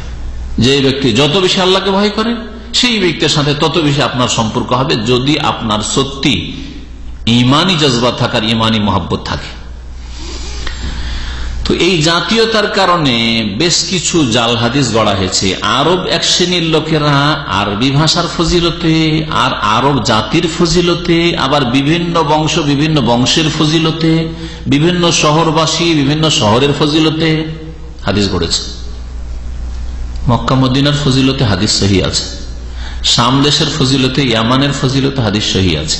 কিন্তু এছাড়া ধরেন জিদ্দার ফজিলত জাল হাদিস আছে, তারপরে আপনার বাসরার ফজিলত, কুফার ফজিলত, হ্যাঁ, মিশরের কোন শহরের ফজিলত, এরকম বহু জাল হাদিস গড়া আছে, বহু জাল হাদিস গড়া আছে। তো জাল হাদিস এরকম ভাষার ক্ষেত্রে জাল হাদিস আছে। জান্নাতের ভাষা কি হবে? লিসানুল জান্নাতুল আরাবিয়াত ওয়াল ফারসিয়াত। ইরানি অগ্নি পূজকরা অনেকে মুসলমান হইলেও এই ফার্সি ভাষার জাতীয়তা ছাড়তে পারল না, তখন হাদিস গড়ল জান্নাতের ভাষা দুটো হবে, আরবি ভাষা আর ফার্সি ভাষা। আরবি ভাষা, ফার্সি ভাষা।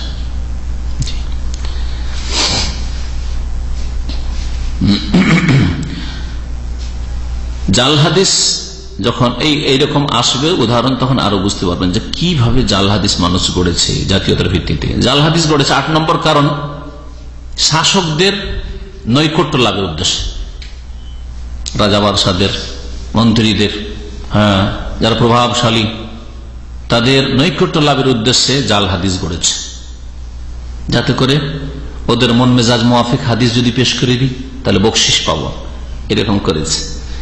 গিয়াস বিন ইব্রাহিম নাখি এই মিথ্যাবাদী ছিল। আগের যুগের রাজা বাদশারা ভোগ বিলাসী তো ছিল, আব্বাসীয় আমলে ভোগ বিলাসী রাজা বাদশারা ছিল।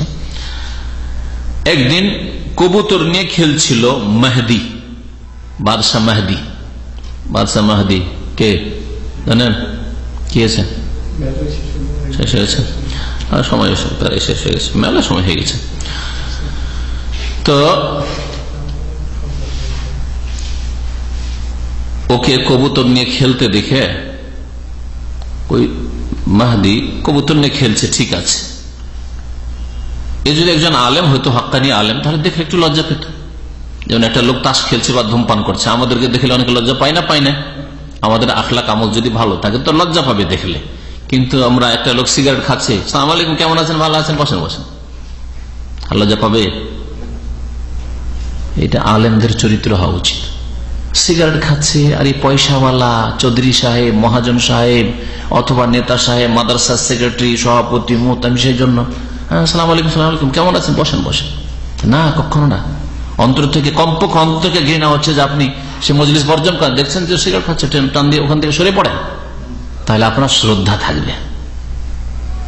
ওরাও বুঝে যে কে হক্কানি আলেম আর এগুলি হচ্ছে পয়সা দিয়ে এগুলোকে কেনা যায়, ওরাও বুঝে, নেতারা বুঝে। তো এই বাদশাহ মেহদি খেলা করছিল কবুতর নিয়ে, ওই সময় আর কবুতর খুব খেলা ভালোবাসত। ওকে দেখে গিয়াস বিন ইব্রাহিম নাখি এসে একটা হাদিস গড়ে দিল। হাদিসে ছিল কিছুটা, ও বাড়িয়ে দিল, লা সাবাকা ইল্লা ফি নাসলিন আও খুফফিন আও হাফিরিন আও জানাহিন বাড়িয়ে দিল। নবী কারীম সাল্লাল্লাহু আলাইহি ওয়াসাল্লাম বলেছেন যে প্রতিযোগিতা কোন নেকির কাজ নাই, কম্পিটিশন, প্রতিযোগিতা, ম্যাচ, এগুলো কোন নেকির কাজ নাই। তবে ইল্লা ফি নাসলিন, তীর ধনুকের প্রতিযোগিতা, এতে সওয়াব আছে, কারণ এটা জিহাদের ময়দানে কাজ দেবে আল্লাহর শত্রুকে দমন করার ক্ষেত্রে। আও খুফফিন, অথবা উটের প্রতি উট দৌড় প্রতিযোগিতা, আও হাফেরিন, অথবা ঘোড় দৌড় প্রতিযোগিতা, এগুলি হচ্ছে নেকির কাজ, কারণ এগুলি প্রত্যেকটা আল্লাহ পাকের দ্বীনকে শক্তিশালী করার ক্ষেত্রে কাজে আসবে। তাতে আর একটু বাড়িয়ে দিয়ে মেহদি খলিফাকে খুশি করতে চাইল কি, আও জানাহিন, জানাহা মানে ডানা, পাখির ডানা, অর্থাৎ পাখি নিয়ে, পাখিতেও যে পাখির যদি কেউ প্রতিযোগিতা করে তাতেও সওয়াব আছে। পাখির প্রতিযোগিতাকে কি করবে, ছাড় পোকা মারবে, কি করবে, পাখির প্রতিযোগিতা করে, ভোগবিলাসী। আমার আল্লাহুল মাহদি বেসুররা, মাহদি বুঝতে পেরেছে যে পয়সা চাই, সেজন্য এই জালটা গড়েছে। তখনকার রাজা বাদশারা দিন সম্পর্কে যথেষ্ট মোটামুটি জ্ঞান রাখত, তারা ভোগবিলাসী হয়ে গেছিল, অঢেল ধন সম্পদ আর নেতৃত্বের কারণে, সেটা আলাদা কথা, কিন্তু তাদের আকীদা এবং হাদিস সম্পর্কে অনেকটা জ্ঞান ছিল। সে বলল যে দেখ, একটা চাঁদের থলে নিয়ে আসো, পয়সাটা দিয়ে দাও, একটা থলে ভর্তি পয়সা ওকে দিয়ে দিল। ফালাম্মা কামা মিন ইনদিল মাহদি, মাহদির কাছ থেকে যখন ওই লোকটা উঠে চলে গেল, এই মোল্লা, বিদাতি মোল্লা যে জাল হাদিস বলল মিথ্যু, কালাল মাহদি, তখন মাহদি বলল, আশহাদু আন্না কাফাকা কাফা কাযযাব, আমি সাক্ষী দিচ্ছি যে তোমার এই ঘাটটা, গর্দনটা হচ্ছে মিথ্যুকের গর্দন, তোমার গর্দনটা হচ্ছে মিথ্যুকের গর্দন। দুনিয়ার নেতারা এখন পর্যন্ত হক্কানি আলেমকে শ্রদ্ধা করে এবং জানে যে এরা হক কথা বলবে, এরা হক কথা বলে, কথা বুঝতে পেরেছেন না, যতই বাতিল পন্থী হোক না কেন। আর যারা মিথ্যুক, যারা ধর্মকে বিকৃত করে, তাদেরকেও চেনে। ফালাম্মা খারাজা, যখন ওই লোকটা বেরিয়ে চলে গেল, গিয়াস বিন ইব্রাহিম, আমার আল মাহদি বেজাবিল হামাম, তখন বলে যে কবুতর আছে, আমি যে খেলছিলাম আর এই পাপ করতে ওই লোকটাকে আমি বাধ্য করলাম, কারণ আমি যদি কবুতর নিয়ে খলিফা না খেলতাম তাহলে এই মিথ্যা, এই জাল হাদিস গড়তো না, সবগুলি কবুতরকে জবাই করে দাও, রাখবো না। এই খলিফা অন্তত এই মিথ্যুক মোল্লার চাইতে ভালো। অনেক সময় দুনিয়ার শাসকরা ভোগ বিলাস করলেও ধর্মকে বিকৃত করে না, তারা কি বুঝতে পারলেন কথা। আর বিদাতি মোল্লা ধর্মকে, কোরআন হাদিসের অর্থ বিকৃত করে ধর্মকে বিকৃত করে। এই জন্য দুটো দল আজকাল রাজনৈতিক ময়দানে আছে, একটা দল দুনিয়ার নামে রাজনীতি করছে, তারা ধর্মের অপব্যাখ্যা করে না। আর যারা ধর্মের নাম দিয়ে রাজনীতি করছে তারা ধর্মের অপব্যাখ্যা করছে। কারা বেশি ক্ষতি করছে? যারা ধর্মের অপব্যাখ্যা করছে। সুরা মানে হচ্ছে গণতন্ত্র। আরে সুরা মানে মশওয়ারা না, পরামর্শ নেওয়া। পরামর্শ কি ওই ক্লিনারের কাছে নেবেন, মূর্খর কাছে নেবেন, অশিক্ষিতর কাছে নেবেন না ফাসেক বেনামাজির কাছে নেবেন? হ্যাঁ, আপনার শত্রুর কাছে নেবেন? আর গণতন্ত্রের ভোট শত্রুর নিতে হবে, মিত্রুর নিতে হবে, বেনামাজির নিতে হবে, বেদিনের মদখোরের নিতে হবে, হ্যাঁ, সেনাকারীর নিতে হবে, ঠিক না? তো বলছিলাম যে অনেক সময় দুনিয়ার ভোগবিলাসী শাসক কার চাইতে ভালো? বিদাতি মোল্লার চাইতে ভালো, বিদাতি মোল্লার চাইতে ভালো। আল্লাহ পাক রব্বুল আলামিন যেন আমাদের কোরআন বুঝার এবং কোরআনী জীবন গড়ার তৌফিক দান করেন, আমাদের নিজেদের সংশোধন করার তৌফিক দান করেন, কোরআনে কারীমের দিকে, রাসূলের হাদিসের দিকে দাওয়াত দেওয়ার মানব জাতিকে তৌফিক যেন দান করেন। আল্লাহ পাক আমাদের দাওয়াতে যেন বরকত দান করেন। আল্লাহ পাক আমাদের যেসব ভাইরা বালা মুসিবত রয়েছেন বালা মুসিবত যেন দূর করে দেন। যেসব ভাইরা অসুস্থ রয়েছেন, বোনেরা অসুস্থ রয়েছেন, মুমিন মুমিনাত, আল্লাহ পাক তাদের যেন সুস্থতা দান করেন, তাদের শিফা দান করেন, আরোগ্য দান করেন। আল্লাহ পাক যারা বিপদ আপদে রয়েছে, মজলুম হয়ে রয়েছে, আল্লাহ পাক তাদের জুলমের যেন অবসান ঘটান। আল্লাহ পাক তাদেরকে যেন সম্মানজনক জীবন দান করেন, তাদের বালা মুসিবত যেন দূর করে দেন। আল্লাহ পাক আমাদের গুনাহ খাতা মাফ করে দেন। নবী করিম সাল্লাল্লাহু আলাইহি ওয়াসাল্লামের তরিকায় আমাদেরকে জীবন যাপনের তৌফিক দান করেন।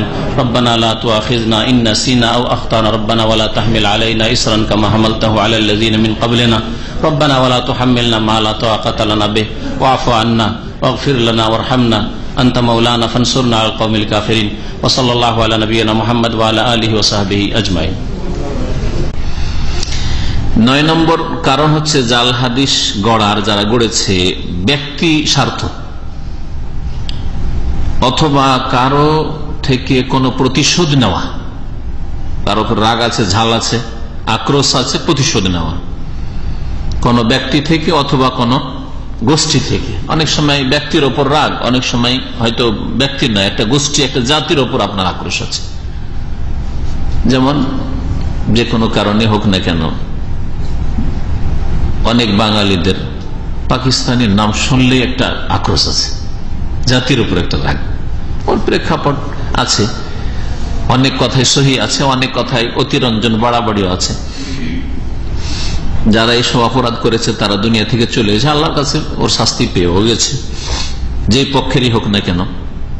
তো যাই হোক, এইরকম হয়ে থাকে। তো যেই যুগটা ছিল হাদিস সংকলনের যুগ, হাদিস চর্চার যুগ, সেই যুগে এইরকম ব্যক্তি স্বার্থকে শক্তিশালী করার জন্য অথবা কারো থেকে প্রতিশোধ নেওয়ার জন্য কোনো ব্যক্তি বা গোষ্ঠী থেকে এইরকম জাল হাদিস গড়া হয়েছে।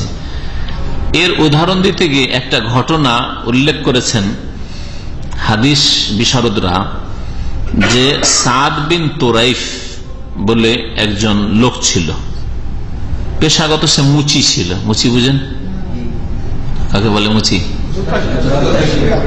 আমরা আঞ্চলিক ভাষায় চামার বলি। চামার, হ্যাঁ, মানে চামড়ার কাজ যারা করে হলো চামার। যদি আমাদের সেই চামারটা আবার গাল হিসাবে ব্যবহার হয়, হ্যাঁ, কিন্তু আসলে এটা পেশা মুচি। একদিন ওর ছেলে, এই সাদ বিন তোরাইফের ছেলে, মুচি ছেলে, একদিন কাঁদতে কাঁদতে বাড়ি চলে এসছে। মক্তবে পড়াশোনা করতো। মক্তব বুঝেন? ছোট মাদ্রাসা, কায়দা আমপাড়া পড়ার মাদ্রাসা, কোরআন পর্যন্ত পড়া যায়, মসজিদ ভিত্তিক যেসব মাদ্রাসা অথবা ছোট ক্লাসে পড়ায় মক্তব। ছেলেকে জিজ্ঞাসা করলো, কেন কান্না করো তুমি? কাঁদছো কেন? ফাকালা দারাবানিল মুআল্লিম, আমাকে ওস্তাদে মেরেছে। ফাকালা সাদ, তখন ওই মুচি সাদ বলছে, আমা ওয়াল্লাহি লা আখুজিয়ান্নাহুম, আল্লাহর কসম করে বলছি আজকে ওকে লাঞ্ছিত করে ছাড়বো। তোমার শিক্ষককে তোমাকে মেরেছে, লাঞ্ছিত করে ছাড়বো, আজকে অপদস্থ করে ছাড়বো। করলো কি? সুম্মা ওয়াদা হাদিসান কালাফি, তারপর একটা হাদিস গড়ে দিল। এই মক্তবের শিক্ষকদের, মানে ছোট ধরনের শিক্ষক, কায়দা আমপাড়া কোরআনের শিক্ষকদের দুর্নামে, যে নবী সাল্লাল্লাহু আলাইহি ওয়াসাল্লাম এদেরকে নোংরা নিকৃষ্ট বলেছেন, এই বলে একটা হাদিস গড়ে দিলাম। সে হাদিসটা খুব প্রসিদ্ধ হাদিস, জাল হাদিস। মুআল্লিমু সিবিয়ানিকুম শিরারুকুম, মুআল্লিমু সিবিয়ান, সিবিয়ান সাবিয়ন মানে অপ্রাপ্তবয়স্ক নাবালক ছেলেরা, তোমাদের নাবালক ছেলেদের শিক্ষকরা তোমাদের সমাজের সবচাইতে খারাপ মানুষ, নিকৃষ্ট মানুষ। মুআল্লিম সিবিয়ানিকুম শিরারকুম, এই হাদিস গড়ি দিল, বিয়ে সমাজে চালিয়ে দিল। যত এই মোল্লা আছে, ছোট ধরনের, আমাদের দেশে আবার এক শ্রেণীর লোকের আবার মোল্লা সবাইকে বলে না, আমাদের দেশে ভাগ আছে এগুলো, মোল্লা, মৌলভী, মৌলানা, বুঝতে পারছেন? মোল্লা মুন্সি কাছাকাছি, তারপরে মৌলভী, মৌলানা, তারপরে তখন আল্লামা, অমুক তমুক, এই ভাগ আছে। এগুলো মানুষের মন গড়া দেশাচার ভাগ। যাই হোক, তো তোমাদের নাবালক ছেলেদের শিক্ষকরা হচ্ছে তোমাদের সমাজের নিকৃষ্ট মানুষের। আরো 10 নম্বর কারণটা দিয়ে শেষ করছি। এছাড়াও বেশ কিছু কারণ আছে, কিন্তু প্রসিদ্ধ কারণগুলি এগুলি জাল হাদিস সাধারণত মুসলিম সমাজে ছড়িয়ে পড়ার। সেটা হচ্ছে খ্যাতির উদ্দেশ্যে। সাধারণ কথাবার্তা বললে তো মানুষ চেনবে না, সুতরাং আজব কথা বলতে হবে, আশ্চর্যজনক কথা বলতে হবে, হ্যাঁ, মানুষকে একেবারে চমকে দিতে হবে। হ্যাঁ, এমন এমন কথা বলতে হবে, আরে এতদিন জীবনে তো শুনিনি, জীবনে তো জানেননি, এতদিন আমরা শুনলাম না, তাহলে তো মানে যদি মানুষের আস্থা জন্মে নিতে পারে তাহলে বিশ্বাস করে ফেলল। হাদিস গড়ার ক্ষেত্রে এইরকম এক শ্রেণীর লোকেরা নিজের খ্যাতির জন্য, নিজের প্রসিদ্ধ হওয়ার জন্য, অথবা সাথী সঙ্গী সেই সমসাময়িক লোকদের ওপর প্রাধান্য লাভের উদ্দেশ্যে জাল হাদিস গড়েছে। আর জাল হাদিসের জামানার পরে কিছু লোকেরা নতুন নতুন ফতুয়া দিয়ে, আজকাল এই রকমের কিছু লোক পয়দা হচ্ছে, নতুন নতুন ফতুয়া কোরআন হাদিসে নেই, কোরআন হাদিসে ওর শক্তিশালী কোনো দলিল নেই, মজবুত দলিল নেই, কিন্তু নতুন একটা ফতুয়া দিতে হবে। নতুন ফতুয়া দিলে মানুষে আকৃষ্ট হবে, মানুষে চেনবে। এই ধরনের মন মানসিকতা কিছু লোকের আছে, যার ফলে আজব আজব ফতুয়া দেয়। এই ধরনের ফতুয়া থেকে বাঁচা উচিত। ফতুয়ার ক্ষেত্রে আলেম সমাজকে নসিহত করব যে তারা যেন তাদের বিগত বড় আলেমরা কি ফতুয়া দিয়েছেন, কোরআন সুন্নাহর আলেমরা, বলছি না যে বিদাতি আলেমরা, তাদের জন্য আদর্শ কোরআন সুন্নাহর আলেমরা, শুরু করে সাহাবায়ে কেরামের জামানা থেকে। সাহাবায়ে কেরামরা এই বিষয়গুলি সম্পর্কে কেমন মন্তব্য করেছেন, কি বলেছেন, তাবেঈনরা কি বলেছেন, তাবেঈনরা কি বলেছেন, এগুলো হচ্ছে স্বর্ণযুগ। আর তারপরে আইম্মায়ে কেরাম দলিল নয়, কিন্তু তার একজন দলিল নাই, কিন্তু সকলেই তারা এই ব্যাপারে কিছু বলেননি বা অন্য একটা মত পোষণ করেছেন। আপনি একটা নতুন মত পেশ করলেন, আপনারটা ঠিক। 1400 বছর পরে আপনি একজন মৌলভী সাহেব, আপনি আল্লামা না ইমাম হতো দূরের কথা, আপনার ফতোয়া ঠিক হয়ে গেল। আর এতগুলো আইম্মায়ে কেরাম একজনকে বলছি না, আবু হানিফা শুধু, ইমাম শাফি শুধু, তা আমি বলছি না। হতে পারে যে অন্যের কাছে, ইমাম শাফির কাছে সহিহ ফতোয়া না থাকলে ইমাম মালিকের কাছে আছে হয়তো এই বিষয়ে, কোন বিষয়ে ইমাম আবু হানিফার কাছে সহিহ ফতোয়া আছে, অন্যের কাছে হয়তো দুর্বল ফতোয়া আছে, হইতে পারে। কিন্তু সবাই এর উল্টো দিয়ে গেছে। আর আপনি আজকে 1200, 1300, 1400 বছর পরে এসে নতুন ফতোয়া হবে ওইটাই ঠিক, আপনি একেবারে ইসলামের ইতিহাসকে উপেক্ষা করে গেলেন, এটা কখনো সত্যের সন্ধান নেই। তবে এই বক্তব্যটা যদি আরেকটু ক্লিয়ার হয়ে না শোনেন তাহলে অনেকে গুমরাহ হবেন। অনেক সময় মধ্যখানে এমন মানুষের উপর পর্দা পড়েছে বাতিলের, যার ফলে মধ্যযুগে যে শিরক বিদআত শুরু হয়েছে, সুফিবাদ, পীর মুরিদি শুরু হয়েছে, এটাকে হক মনে করছে। এখন যদি কেউ পীর মুরিদির বিরুদ্ধে, কবর মাজার পূজার বিরুদ্ধে, এই পীর মুরিদের যে বায়াত এর বিরুদ্ধে বলে, তো বলছে নতুন কথা না, এটা নতুন কথা না, এটা সাহাবায়ে কেরামদের জামানার কথা, তাবেঈনদের জামানার কথা, তাবেঈনদের জামানার কথা, এটাই আসল। কিন্তু বাতিলের পর্দা পড়ে গেছে, সুফিবাদের বাতিল, শিরক বিদআতের বাতিল, কবর মাজার পূজার বাতিল, ব্যক্তি পূজার বাতিলের পর্দা পড়ে যাওয়ার কারণে অনেককে নতুন মনে হচ্ছে। এর নাম নতুন নাই, কিন্তু আসলটাকে খতিয়ে দিতে হবে যে নবী করিম সাল্লাল্লাহু আলাইহি ওয়াসাল্লাম এবং সাহাবায়ে কেরাম, তাবেঈন, তাবেঈন, এবং আবু হানিফা, শাফি, মালিক, আহমদ, ইমাম বুখারী, মুসলিম, আবু দাউদ, তিরমিজি, নাসাঈ, ইবনে মাজাহ, আইম্মায়ে কেরাম, মুহাদ্দিসিন, ফুকাহা, তাদের অভিমত কি ছিল, বুঝতে পেরেছেন কথা? বলে সব ক্ষেত্রে এই কথা, আগের কথাটি ঢালাহারে লাগানো যাবে না, যে আপনাকে নতুন লাগলে সেটা নতুন না, দেখতে হবে। যেমন আজকাল যদি সালামের পরে সম্মিলিত মোনাজাত কোথাও থেকে উঠাইতে যান, যে জনসাধারণ কি বলবে, মানে এক শ্রেণীর মোল্লা মৌলবী কি বলবে, যে নতুন ফতোয়া নিয়েছে, দেখো মোনাজাত উঠিয়ে দেবে। তো মোনাজাত উঠিয়ে দেওয়াটা নতুন না মোনাজাত করাটা নতুন? করাটাই নতুন। কারণ নবী সাল্লাল্লাহু আলাইহি ওয়াসাল্লাম, সাহাবায়ে কেরাম, খোলাফায়ে রাশিদিন, তাবেঈন, তাবা তাবেঈন, আইম্মা আরবা, মুহাদ্দিসিন, কারো জামানায় এই সম্মিলিত মোনাজাত ছিল নামাজের পরে। তাহলে ওটাই হচ্ছে আসল। মধ্যখানে বাতিলের বিদাতের পর্দা পড়ে গেছে, বিশেষ করে ভারত উপমহাদেশে। বুঝতে পেরেছেন? এই জন্য যে বিষয়টা বললাম সেটা বোঝার চেষ্টা করতে হবে। জি,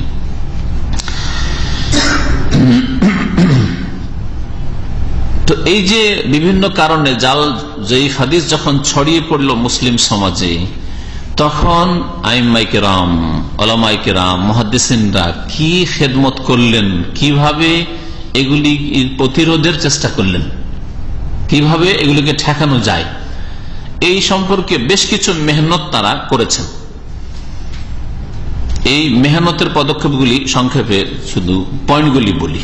প্রথম পদক্ষেপ হচ্ছে তাদের হাদিস সংকলন, সহিহ হাদিস সংকলন করে, যেগুলি প্রমাণিত হাদিস, সহিহ অথবা হাসান, মকবুল, গ্রহণযোগ্য হাদিস, যেগুলি বিশ্বস্ত সূত্রে হাদিসগুলি প্রমাণিত হয়েছে। সূত্র যে সনদ, হাদিসের দুটো দিক, একটা হচ্ছে সনদ, একটা হচ্ছে মাতান। মাতান মানে হচ্ছে হাদিসের বিষয়বস্তুটা, নবী সাল্লাল্লাহু আলাইহি ওয়াসাল্লাম এই বলেছেন, যে কথাটি নবী সাল্লাল্লাহু আলাইহি ওয়াসাল্লাম, এটা হচ্ছে মাতান। অথবা নবী কারীম সাল্লাল্লাহু আলাইহি ওয়াসাল্লাম এই কাজগুলি করেছেন, নবী সাল্লাল্লাহু আলাইহি ওয়াসাল্লাম এই কাজগুলি করা হয়েছে, নবী সাল্লাল্লাহু আলাইহি ওয়াসাল্লাম নীরব থেকেছেন, এটা নাম হচ্ছে মাতান। আর এই নবী সাল্লাল্লাহু আলাইহি ওয়াসাল্লামের কথা বা নবী সাল্লাল্লাহু আলাইহি ওয়াসাল্লামের আমলটাকে যেই বর্ণনাকারীরা বর্ণনা করেছেন, আবু হুরায়রা বর্ণনা করেছেন, আবু বকর বর্ণনা করেছেন, মা আয়েশা বর্ণনা করেছেন, আব্দুল্লাহ বিন ওমর বর্ণনা করেছেন রাদিয়াল্লাহু তাআলা আজমাইন, তাদের থেকে শুরু করে সাহাবী থেকে তাবেঈ শুনলেন, তাবেঈ থেকে হয়তো আরেক তাবেঈ, অথবা তাবেঈ থেকে তাবা তাবেঈ, তাবা তাবেঈ থেকে তারপরের স্তরের আইম্মায়ে কেরাম বা বর্ণনাকারীরা, এই করে যে কোন ইমামের কাছে হাদিসটা পৌঁছিল, যেমন ইমাম বুখারীর কাছে হাদিসটা পৌঁছিল, 3, 4, 5, 6, 7 স্তরের পরে, 7 জন, 5 জন, 6 জন, কমে পক্ষে 3 জন। বুখারীতে বেশ কিছু হাদিস রয়েছে যেগুলি সোলাসি হাদিস, মানে 3 জনের মাধ্যমে নবী সাল্লাল্লাহু আলাইহি ওয়াসাল্লাম পর্যন্ত তিনি হাদিস পৌঁছেছেন। তো এটাকে সনদ বলা হয়। রাবি বর্ণনাকারীদের যে সিলসিলা, এটাকে কি বলা হয়? সনদ, যেটাকে বাংলায় সূত্র বলা হয়।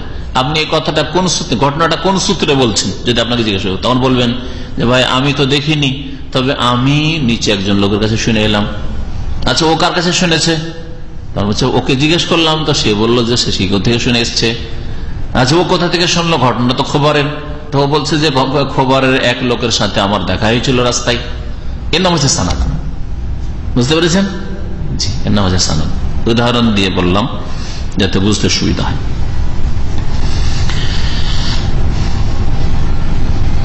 আল্লাহ পাক রব্বুল আলামিন কোরআন এবং হাদিসের হেফাজত করবেন এই ওয়াদা করেছেন। তাই এই কোরআন কারীমের হেফাজত আলহামদুলিল্লাহ শব্দেরও হেফাজত আর অর্থের হেফাজত, যদিও কোরআনেরও আয়াতের অপব্যাখ্যা বিদআতপন্থীরা, কবর মাজার পূজারীরা করার চেষ্টা করেছে, কিন্তু কামিয়াব নয় আলহামদুলিল্লাহ। কিছু লোককে গুমরাহ করলো, জিন শয়তান, মানুষ শয়তান কামিয়াব হলেও কোরআন আল্লাহ পাকের হেফাজত রয়েছে কোরআন কারীমে। রাসূলুল্লাহ সাল্লাল্লাহু আলাইহি ওয়াসাল্লাম হাদিসের মধ্যে জাল জয়ীফ ঢোকাবার চেষ্টা করেছে এক শ্রেণীর লোকেরা বিভিন্ন গরজে দুনিয়ার, কিন্তু সেগুলিরও হেফাজতের জন্য আল্লাহ পাক বড় বড় আইম্মায়ে কেরাম, মুহাদ্দিসিনদেরকে আল্লাহ পয়দা করেছেন। প্রথম পদক্ষেপ তাদের ছিল প্রমাণিত হাদিসগুলি, সহিহ হাদিসগুলিকে একত্রিত করা, সংকলন করা, জামউল আহাদিস আস-সাবিতা, বিশেষ বিশেষ কিতাব লেখা, যাতে সবগুলি সহিহ হাদিস তারা সংকলন করেছেন মেহনত করে। যেমন সহিহুল বুখারী, ইমাম বুখারীর মতো সহিহ কিতাব, সহিহ মুসলিম, ইমাম বুখারীর, ইমাম মুসলিমের সহিহ কিতাব, বিশেষ করে এই দুটি সহিহ। এছাড়া ইমাম ইবনে খুজাইমা আর কিতাবকে সহিহ ইবনে খুজাইমা বলা হয়, ইমাম ইবনে হিব্বানের কিতাবকে সহিহ ইবনে হিব্বান বলা হয়। এই কিতাবগুলির হাদিস অধিকাংশই সহিহ, বা তাদের মতে ইমাম ইবনে খুজাইমা আর ইমাম ইবনে হিব্বান তাদের মতে হাদিস সহিহ। এরকম মুস্তাদরাক হাকিম, যদিও তাতে জাল জয়ীফ আছে, অন্যদের গবেষণায় সেগুলি ধরা পড়েছে, কিন্তু তাদের মতে আমরা এই কিতাবে সহিহ হাদিস জমা করার চেষ্টা করেছি। মানুষ মাত্র বলে দিতে পারে। মুওয়াত্তা মালিকে প্রায় সবগুলি হাদিস সহিহ, কারণ তিনি ইমাম বুখারী মুসলিমের আগে এসছেন, আর মুয়াত্তা মালিকের হাদিসগুলি সবগুলি প্রায় বুখারী মুসলিমে এসে গেছে, সুতরাং ওটাও হাদিস সহিহ। ব্যক্তিগত তার মাসলা মাসাইলে ফতুয়া ছাড়া যেগুলি মুয়াত্তা মালিক আছে হাদিসগুলি প্রায় সহিহ।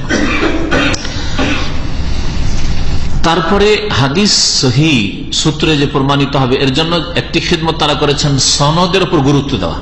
যেমন আমরা কোনো ঘটনা শুনলে কি সূত্রে ঘটনাটা জানলাম, ঘটনা ঠিক না ভুল, অনেক সময় খোঁজি করলাম না, বয়ান করে দিলাম। এটা আমাদের ঈমান এবং আমলের কমজোরি। যদিও দুনিয়ার কথাবার্তা যদি হয় তাহলে তাতে মানুষ ধর্মীয় ক্ষেত্রে বিভ্রান্ত হবে না, কিন্তু একটা ঘটনা সম্পর্কে মিথ্যা তথ্য জানলো, ঠিক না?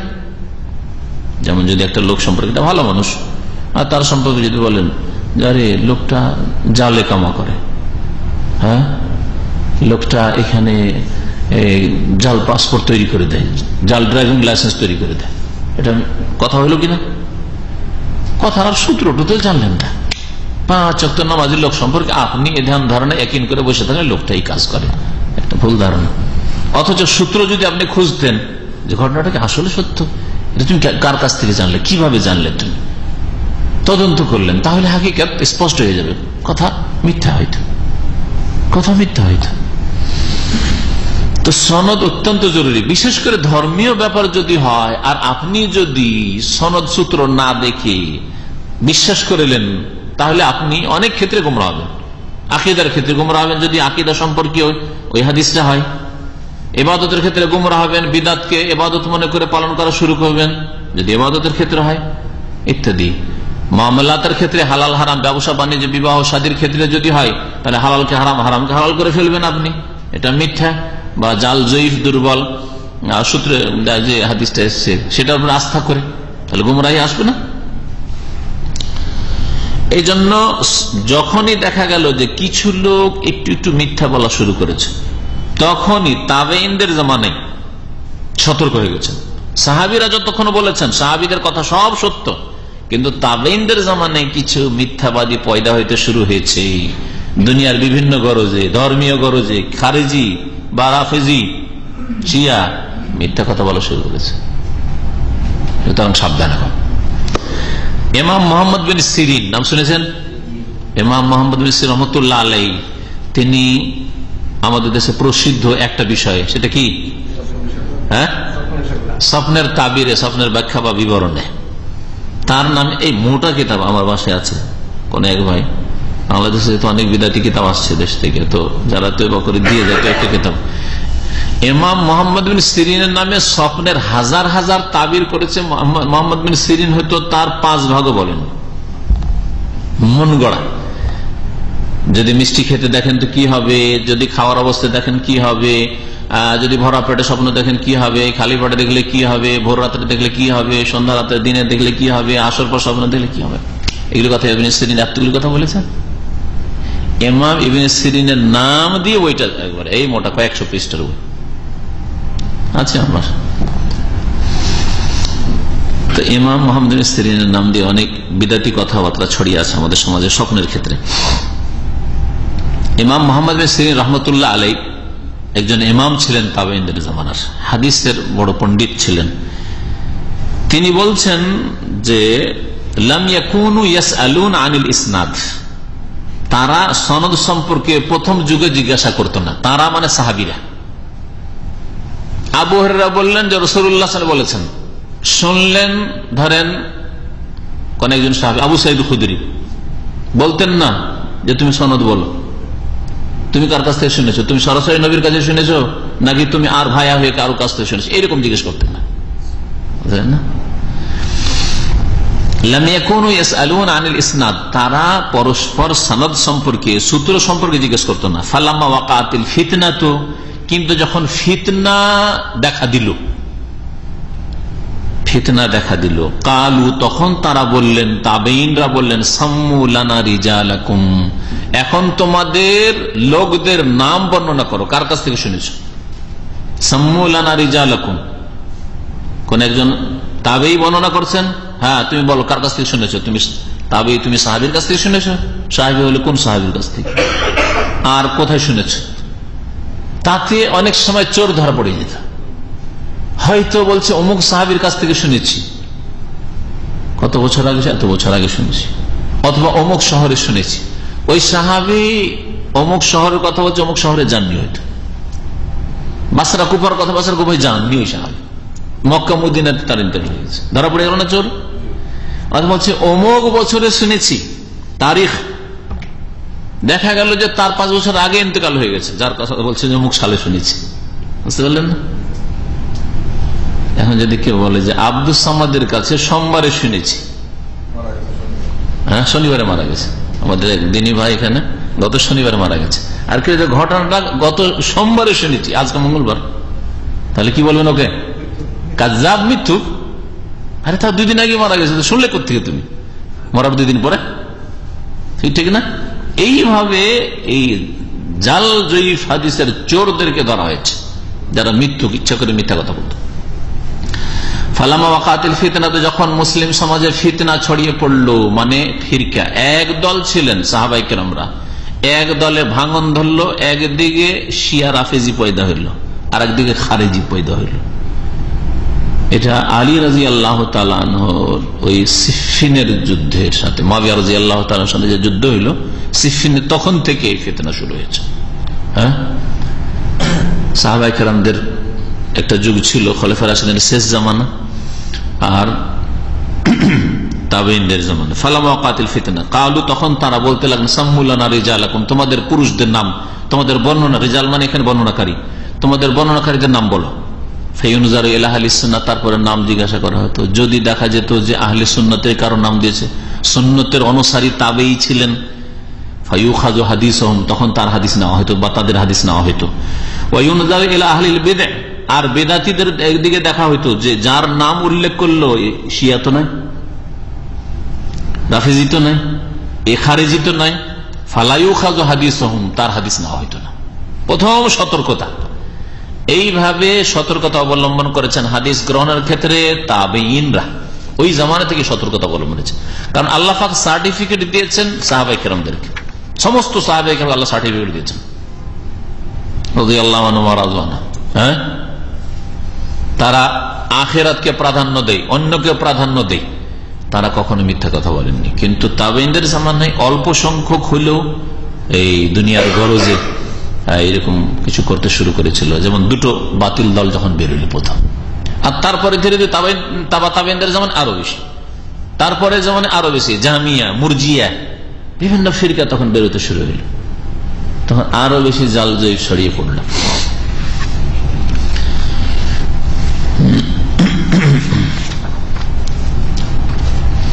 তাহলে বললাম যে হাদিস সংকলন করা, এই খেদমতের মাধ্যমে সহিহ হাদিস যখন সংকলন হলো, এগুলো সহিহ হাদিস। আর একটা হচ্ছে সনদের খোঁজ করা, সনদ যদি সহিহ হয় তাহলে নেব, না হলে নেব না। তৃতীয় যে খেদমতটা করে জাল জয়ীফকে চিহ্নিত করলেন আইম্মায়ে কেরামরা, তা হচ্ছে হাদিসের কায়দা কানুনের গোড়াপত্তন রাখা। হাদিসের কায়দা কানুন, উসুল হাদিস, মুস্তালাহুল হাদিস, এই ক্ষেত্রে সক্রিয় তারা খেদমত করা শুরু করলেন। আর যারা উসুল হাদিস সম্পর্কে পড়েছেন যে হাদিস সহিহ কাকে বলে, 5টি শর্ত যদি পায় তো সহিহ হবে, 5টি শর্তের একটি শর্তে, বিশেষ একটি শর্ত তামুজ্জব, ওটা যদি একটু হালকা হয় তাহলে হাসান হবে। আর যদি এই 5টি শর্তের একটি শর্ত না পাওয়া যায় তাহলে হাদিস জয়ীফ, জয়ীফ আর বিভিন্ন স্তরের ইত্যাদি, মারফু, মওকুফ হাদিস, মুনকাতি হাদিস কাকে বলে ইত্যাদি, মাউদুল কাকে বলে, বিভিন্ন কায়দা কানুন তারা তৈরি করলেন যাতে করে হাদিসকে চিহ্নিত করা যায়। তখন হাদিসগুলো স্টাডি করার পর দেখতে হবে যে কোন কোন শ্রেণীর হাদিস ওইগুলো হচ্ছে, গ্রহণযোগ্য হাদিস নাকি প্রত্যাখ্যাত মারদুদ হাদিস। এই ক্ষেত্রে তারা প্রথম একটি জিনিস যেটা আবিষ্কার করলেন সেটা হচ্ছে ইতিহাসের সাবজেক্ট, ফান্নুত তারিখ, বর্ণনাকারীদের ইতিহাস, জীবনী। বর্ণনাকারীদের জীবনের মাধ্যমে বোঝা যাবে যে এই বর্ণনাকারী যদি সত্যবাদী হয়ে থাকে, নামাজি, ভালো মানুষ ছিলেন, ধার্মিক ছিলেন, হাদিস গ্রহণযোগ্য। শুধু এটা দিক না, আরেকটা দিক হচ্ছে স্মৃতিশক্তি, স্মৃতিশক্তি প্রখর, ভালো, মোটামুটি চলার মতো, তাহলে হাদিস সহিহ অথবা হাসান। কিন্তু কিছু লোক আছে ধার্মিক, ধর্মের দিক থেকে কোন রকমের আপত্তি নেই, স্মৃতিশক্তি দুর্বল, কথা বললে 10টা কথা বললে 5টাতে ভুল পাওয়া যায় না, এদের হাদিস জয়ীফ। আমল ভালো হইলেও স্মৃতিশক্তি দুর্বল। আবার কিছু লোক আছে যে স্মৃতিশক্তি ভালো কিন্তু ধর্মীয় দিক থেকে ভালো না। কখনো দেখা গেছে যে নেশা করেছে, কখনো দেখা গেছে যে মানুষের সাথে ব্যবসা বাণিজ্যে মিথ্যা কথা বলেছে, কখনো কিছু লোককে দেখা গেছে যে না রসুলের হাদিসে মিথ্যা বলেছে। তো এইগুলো ওদের জীবনের ইতিহাস আলোচনা করলে বোঝা যাবে। এই জন্য ইমাম সুফিয়ান সাউরি রহমতুল্লাহ আলাইহ বলছেন, লাম্মা ইস্তামালা রওয়াতুল কাযিবা, যখন বর্ণনাকারী হাদিসের কিছু লোকেরা মিথ্যা বলা শুরু করলো, ইস্তামালনা লাহু তারিখ, তখন তাদের জন্য আমরা ইতিহাস ব্যবহার করা শুরু করলাম। ইতিহাস ব্যবহার করা শুরু করলাম। ইতিহাসের মাধ্যমে আপনি কথা সত্য বলছেন না মিথ্যা বলছেন বোঝা যাবে। যেমন কোন লোক যদি বলেন যে আমি শেখ মতিউর রহমানের 5 বছর দর্শক বসি, অথচ দামামে সে 2 বছর থেকেছে আর বাকি 3 বছর জিদ্দায় থেকেছে, কি বলবেন? এটা হলো তারিখ। ওর সৌদি আরবের ইতিহাস হচ্ছে 2 বছর দামামে থেকেছে, 5 বছর হলো সৌদি আরবে থেকেছে, কিন্তু 3 বছর জিদ্দায় থেকেছে বা মক্কা মদিনায় থেকেছে বা রিয়াজে থেকেছে। তাহলে কি করে 5 বছর? অনেকে এইরকম মিথ্যা কথা বলে থাকে। এখন কেউ যদি আপনাদের মধ্যে বলে যে শেখ নাসিরউদ্দিন আলবানী অথবা শেখ বিন বাজকে আমি দেখেছি সালাম মুসাফা করেছি, তো দেখা গেল যে আপনি থেকেছেন সৌদি আরবে কিন্তু কোনদিন রিয়াজ যাননি। যদি এই ঘটনাটা জানা থাকে আর উনি দাম্মামে আসেননি আপনার এই থাকাকালে, ধরা পড়ে গেলেন তাহলে আপনি ইত্যাদি। অথবা তার ইন্তেকালের পরে আপনি সৌদি আরবে এসছেন, তাহলে আপনার জীবনের মাধ্যমে ধরা পড়ে গেল আপনার মিথ্যা কথা। আর একটা সাবজেক্ট তার আবিষ্কার করলেন, সেটা হচ্ছে আল জারহ ওয়াত তাদিল। জারহ ওয়াত তাদিল মানে কোন ব্যক্তির জীবনের সমালোচনা, সমালোচনামূলক সাবজেক্ট। জারহ মানে আহত করা আর তাদিল মানে সোজা করা। যদি কোন ব্যক্তি সম্পর্কে দেখা যায় যে ওই লোকটির মধ্যে কোন রকমের সমালোচনামূলক কিছু দেখছি না, ইমানের সাথে সততার সাথে তার জীবনীটা স্টাডি করে, তাহলে তাদিল, এই লোকটা ভালো, সেকা, নির্ভরযোগ্য ব্যক্তি, তার হাদিস সহিহ। কোন ব্যক্তিকে দেখছি যে না লোকটা তো ভালো ছিল না, ওর মধ্যে বেশ কিছু দোষ ছিল, ধর্মীয় দোষ অথবা তার স্মৃতিশক্তির দোষ, বিভিন্ন রকমের দোষ ছিল, তাহলে তার হাদিস সহিহ না। এইভাবে এই সাবজেক্টটা দুনিয়া আমাদের দেশের ভারত, বাংলাদেশ, পাকিস্তানের মাদ্রাসায় পড়াই হয়। যার তাদিল প্রথম আমরা মদিনা ইউনিভার্সিটিতে এসে পড়েছি। কোন হাদিসের বর্ণনাকারী কেমন, এই বর্ণনাকারীটা সহিহ না জয়ীফ, কোন সালে জন্ম, কোন সালে মারা গেছে, এবং তার সাথে ওর অবস্থা, ধর্মীয় অবস্থা কি, স্মৃতিশক্তির অবস্থা কি, এই সাবজেক্ট পড়াই হয় না। তাহলে কি করে সহিহ জয়ীফ বুঝবে আমাদের দেশে আলেম সমাজ? হয় ওই ক্লাস করে পড়তে হবে বিষয়টা, তাহলে বেশি ভালো হবে, আর না হলে ওই কিতাবগুলি, যেই কিতাবগুলিতে জারহে তাদিলের সাবজেক্ট নিয়ে আলোচনা করা, সেই কিতাবগুলি তাদেরকে স্টাডি করতে হবে, অধ্যয়ন করতে হবে। তাহলে দুটোর কোনোটাই না তাহলে কেমন করে জানবে? আমি দুইবার দাওরা পড়েছি দেশে, জারহে তাদিল কোন সাবজেক্ট শুনতাম, জারহে তাদিল কিতাব যখন জামে সালফে বানালাস, প্রথম একবার ফারিগ হওয়ার পরে 2 বছর শিক্ষকতা করেছি, তারপর জামে সালফের ছাত্র হইলাম। জামে সালফের বিশাল বড় মাদ্রাসা, সেখানে বিশাল লাইব্রেরি, এত বড়, এর চাইতে বড় হল লাইব্রেরি। ওখানে বসে প্রথম শখ হলো যে জারহে তাদিলের একটা কিতাব, নাম তো শুনেছি, একটা কিতাব পড়ি তো। তাকরিবুত তাহজিব প্রথম বের করলাম, হাফেজ ইবনে হাজার রহমাতুল্লাহ আলাইহি, ওই কিতাবটা পড়লাম। আচ্ছা, দেখলাম ওই কিতাবের ভূমিকা, 12 স্তরে ভাগ করেছেন বর্ণনাকারীদেরকে, 12 তাবাকাতে, পড়লাম। তখন ভূমিকাতে পড়লাম যে তাকরিবুত তাহজিব, আমার এই কিতাব একটি বড় কিতাব থেকে আমি সংক্ষিপ্ত করেছি, তার নাম হচ্ছে তাহজিবুত তাহজিব। তো তাহজিবুত তাহজিব কিতাব পড়া শখ হলো। তখন ওই কিতাব লাইব্রেরিতে আছে, দেখলাম 12 খন্ডে কিতাব আছে, 12 খন্ডে আছে। মদিনা ইউনিভার্সিটি আসার পরে ওই কিতাবগুলি পড়লাম ভালো করে, ওখানে দেখেছিলাম চোখে, একদিন 2 দিন নজরে, হয়তো অনেকে দেখেইনি চোখে সব কিতাব। এখানে এসে পড়লাম, কিতাবগুলি কিনলাম, নিয়ে গেলাম নিজেদের লাইব্রেরিতে, এখন আমাদের আছে। এগুলি আছে আমাদের কাছে, পড়েছি বলেই সামান্য কিছু জ্ঞান আছে হয়তো, বা চেষ্টা করা হচ্ছে, কিন্তু যাদের কাছে নেই তারা কি করে? আর যদি তারা কথাতে কম না হয়, এলেম থাকার না থাক কথাতে কম নয়, তাহলে তো আরো ফিতনা। তারপরে বর্ণনাকারীদের আর একটা সাবজেক্ট তারা আবিষ্কার করলেন, যেটা উসুল হাদিস মুস্তালাহ হাদিসেরই একটা চ্যাপ্টার, মুস্তালাহ হাদিসের কিতাব শুক্রবার পড়ে এখন তাতে একটা আছে। সেটা হচ্ছে যে বর্ণনাকারী যে গ্রহণ করেছে যার কাছ থেকে কিভাবে গ্রহণ করেছে, একজন অপরজন থেকে গ্রহণ করেছে এবং বর্ণনা করেছে, বর্ণনা করার পদ্ধতিটা কিরকম। বেশ বিভিন্ন ভাষা আছে, যেমন একটা ভাষা আমি অমুক থেকে শুনেছি, যদি বলেন আমি একজনের নাম বলেন জহিরের কাছ থেকে শুনেছি, তাহলে শোনা প্রমাণ হলো, তাই না? আরেকজন বলছে যে জহির বলেছে, দুটোতে পার্থক্য আছে না নেই? মহিব জহির থেকে বর্ণনা করছেন, ভাষা তিনটা হলো, কিন্তু একটা হচ্ছে মহিব জহির থেকে শুনেছে, তাহলে কানেক্টেড, শুনেছে, যদি মিথ্যা না বলি তাহলে, বা মিথ্যা না বলে তাহলে, রাইট, ঠিক না? সামে তো এ বলছে সামে তো মিন জাহির, শুনেছে। আর একটা হচ্ছে যে এ বলছে হাদাসানা জাহির, বর্ণনা করেছেন জহির, হ্যাঁ জানিয়েছেন জহির, জহির থেকে বর্ণনা করছে। এর নিচের একজন রাবি বর্ণনাকারী বলছে যে মহিব জহির থেকে বর্ণনা করছে, জহির থেকে বর্ণনা করছে কিন্তু শুনে বর্ণনা করছে, নাকি মধ্যখানে কোনো গ্যাপ আর একজন আছে ওকে আউট করে জহির থেকে বর্ণনা করছে, এটা তো হইতে পারে। দুটো তো পার্থক্য হলো, কিন্তু এটা হচ্ছে কাইফিয়াতুত তাহাম্মুল ওয়াল আদা, কেমন ভাবে হাদিসটা গ্রহণ করেছে। একটা হচ্ছে আন দি আন আনা, যেটাকে বলা হয় আন ফলান আন ফলান, অমুক অমুক থেকে, অমুক অমুক থেকে, আরে অমুক অমুক থেকে, কিন্তু মধ্যখানে গ্যাপ থাকতে পারে, হয়তো দুজনে দেখাই হয়নি, দুজনে ছাত্র শিক্ষকই নয় আসলে পরস্পরের, মধ্যখানে যে লোকটার গ্যাপ আছে ও হয়তো বড় মৃত্যু, বড় স্মৃতি শক্তির জয়ীব দুর্বল, আমলে দুর্বল, এবাদতে দুর্বল ইত্যাদি হইতে পারে, তখন হাদিস মারাত্মক জয়ীফ হয়ে যাবে। যেমন অবস্থা হবে ওই যে গ্যাপের, তেমন যে গ্যাপ দেওয়া হয়েছে ওই ব্যক্তির, তেমন ওই হাদিসের অবস্থা হবে।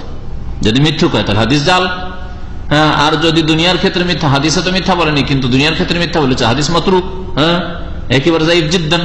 আর দেখা যায় স্মৃতি শক্তির ইবাদত বন্দেগী সব ঠিক ছিল, পরেশগারি ঠিক ছিল, কিন্তু তার স্মৃতিশক্তি দুর্বল ছিল, হাদিস জাইফ। কতটা স্মৃতিশক্তি দুর্বল ছিল সেটাও আবার অনুমান করার বিষয় রয়েছে, তা যাচাই করতে হবে তার বর্ণিত হাদিসগুলি থেকে, যে কতটা পার্সেন্টেজ ওলামারা এতটা মেহনত করেছেন, কতটা পার্সেন্টেজ তার ভুল হইত। 10টা কথা বললে কয়টা ভুল হয়, একটা লোক 10টা কথা বললে একটা ভুল হয়, আর একটা লোক 10টা কথা বলে 5টা ভুল হয়, আরেকজন 10টা কথা বলে 7টাই ভুল হয়। তাহলে সবগুলি একই রকম কি? নিশ্চয় না। বুঝতে পেরেছেন? এতগুলি এইভাবে মেহনত করেছেন। অনেক সময় বাহ্যিক পরেশগার লোক, কিন্তু স্মৃতিশক্তি দুর্বল, অনেকে ধোকা খেয়েছে। ইমাম মালিক রহমতুল্লাহর কোন একজন বর্ণনাকারী সম্পর্কে বলছেন যে গাররানি কাসরাত জুলুসিহি ওয়া বুকাইহি ফিল মসজিদ, আমি ওর কাছ থেকে, লম্বা লম্বা দাড়ি ছিল, আর মসজিদে নববীতে বসে খুব কান্না করে দোয়া করত, আর দীর্ঘক্ষণ ধরে দিনকে দিন সারা দিন ধরে বসে থাকতো মসজিদে নববীতে। এই দেখে আমি ধোকা খেয়েছিলাম, গাররানি আমাকে ধোকা দিয়ে দিয়েছিল, প্রতারিত হয়ে গেছিলাম। তারপরে তার থেকে হাদিস নিয়েছিলাম, পরে দেখলাম হাদিস জয়ীফ, অন্যদের কাছ থেকে তার সমর্থনই পাওয়া যায় না।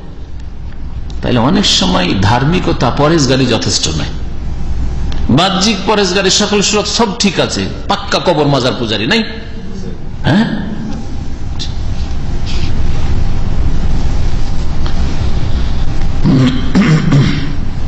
চতুর্থ মেহনত তাদের ছিল যারা মিথ্যা হাদিস গড়ে তাদের সন্ধান করা, কোন কোন শহরে কে কে আছে। কুফাতে এতজন লোক, অমুক অমুক লোক আছে, এরা জাল হাদিস গড়ে।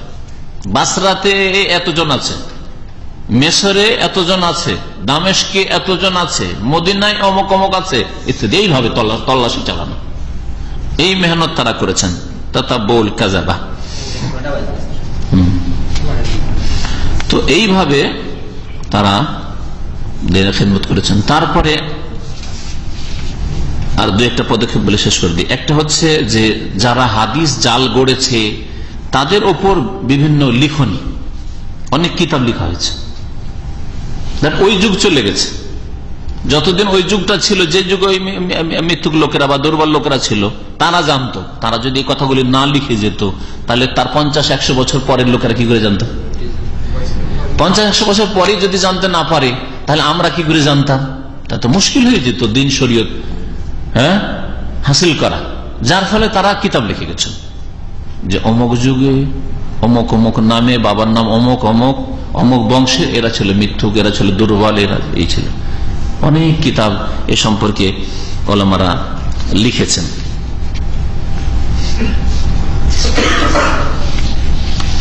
দু একটি কিতাবের নাম বললে বুঝতে পারবেন। যেমন ইমাম বুখারী রহমতুল্লাহ আলাইহি লিখেছেন আদ-দুআফা, দুর্বল, শুধু দুর্বলদের লিস্ট, দুর্বলদের জীবনী। ইমাম নাসাই লিখেছেন, আবু হাতিম লিখেছেন, ইমাম ইবনে হিব্বান লিখেছেন। তারপরে ইমাম ইবনে আদি তার একটি কিতাব কয়েক খণ্ডে রয়েছে, আল কামিল ফি আসমাইর রিজাল, আল কামিল ফি রিজাল, এই কিতাবগুলি লিখেছেন। তারপরে জীবনের ওপরে লিখেছেন, তারিখের ওপর, তারিখে কবির, তারিখ আওসা, তারিখে সাগির, এগুলো ইমাম বুখারীর কিতাব। ইমাম খতিব বাগদাদি রহমতুল্লাহ এত বড় কিতাব লিখলেন, অনেকগুলি খণ্ডে আছে। তারিখে বাগদাদ কিতাবের নাম, যেহেতু নাম শুনেছেন।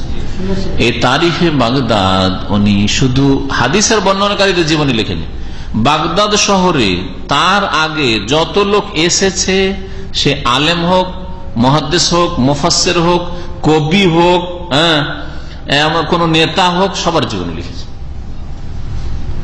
এই তারিখে বাগদাদে ইমাম আবু হানিফা রাহমাতুল্লাহ বিস্তারিত জীবনী আছে এবং ইমাম আবু হানিফা রাহমাতুল্লাহ আলাইহি সম্পর্কে পক্ষে বিপক্ষে যতগুলি মন্তব্য আছে সবচাইতে ডিটেলস বিস্তারিত এই তারিখে বাগদাদে আছে। পড়েছি কিতাব, ছাপা কিতাব। ইমাম যাহাবি তারপরে আসলেন পরের যুগে। ইমাম হাফিজ বিন হাজার রহমতুল্লাহ, ইমাম যাহাবির কিতাব মিজানুল ইতিদাল, এইরকম অনেক কিতাব লেখা হয়েছে তারিখের ওপর এবং বর্ণনাকারীদের মধ্যে বিশেষ করে দুর্বলদেরকে আলাদা করা, মিথ্যুকদেরকে আলাদা করা, এইরকম কিতাব লেখা। এ তো যারা জাল হাদিস গড়েছে বা দুর্বল তাদের জীবনীর ওপর, আর জাল হাদিসগুলির ওপর বিশেষ বিশেষ কিতাব লেখা হয়েছে, শুধু জাল হাদিস জমা করা হয়েছে। এই রকমের একটি কিতাবের নাম বলেন দেখি, প্রসিদ্ধ কিতাব যেটা আল মওযুআত, মানে তো জাল হাদিস সমূহ। এটা আজকের যুগে নাসিরুদ্দিন আলবানী তো আজকে না 10-20 বছর আগে, 30 বছর লিখলেন। ইমাম ইবনুল জাওজি রহমতুল্লাহ আলাইহি প্রসিদ্ধ বক্তা এবং আলেম ইমাম ছিলেন। তার আল মওযুআত, জাল হাদিসের শুধু সংকলন, শুধু জাল হাদিস, কয়েক খণ্ডে আছে ইমাম ইবনুল জাওজি রহমতুল্লাহ আলাইহি। এছাড়া অনেক কিতাব রয়েছে। ইমাম ইবনুল জাওজি রহমতুল্লাহ ইন্তেকাল হচ্ছে 597 হিজরিতে। ইমাম মুহাম্মদ বিন তাহির আল মাকদিসি তিনি 507 হিজরিতে, তার তাযকিরাতুল মওযুআত কিতাব রয়েছে। এইরকমই ইমাম সাগানির কিতাব রয়েছে, মওযুআতুস সাগানি। এরকম অনেক কিতাবই লেখা হয়েছে জাল জয়ীফের ওপর। জাল জয়ীফ ইমাম সুয়ুতি, ইমাম সুয়ুতির ইন্তেকাল হচ্ছে 911 হিজরি। ইমাম সুয়ুতির নাম শুনেছেন আমাদের, তাই না? কারণ ওনার কিতাব তাফসীর জালালাইন পড়ায় আমাদের দেশে, হানাফিরাও পড়ায়, সবাই পড়ায়, আহলে হাদিসও পড়ায়। ইমাম সুয়ুতির অনেক কিতাবও রয়েছে, ভালো মন্দ সবই আছে ওতে। তো তার কিতাব আছে জাল জয়ীফের উপর, তিনিও জালের উপর একটা কিতাব, আল্লাহ আলিল মাসনুআ ফিল আহাদিসিল মাওদুআ, আল্লাহ আলিল মাসনুআ ফিল আহাদিসিল মাওদুআ।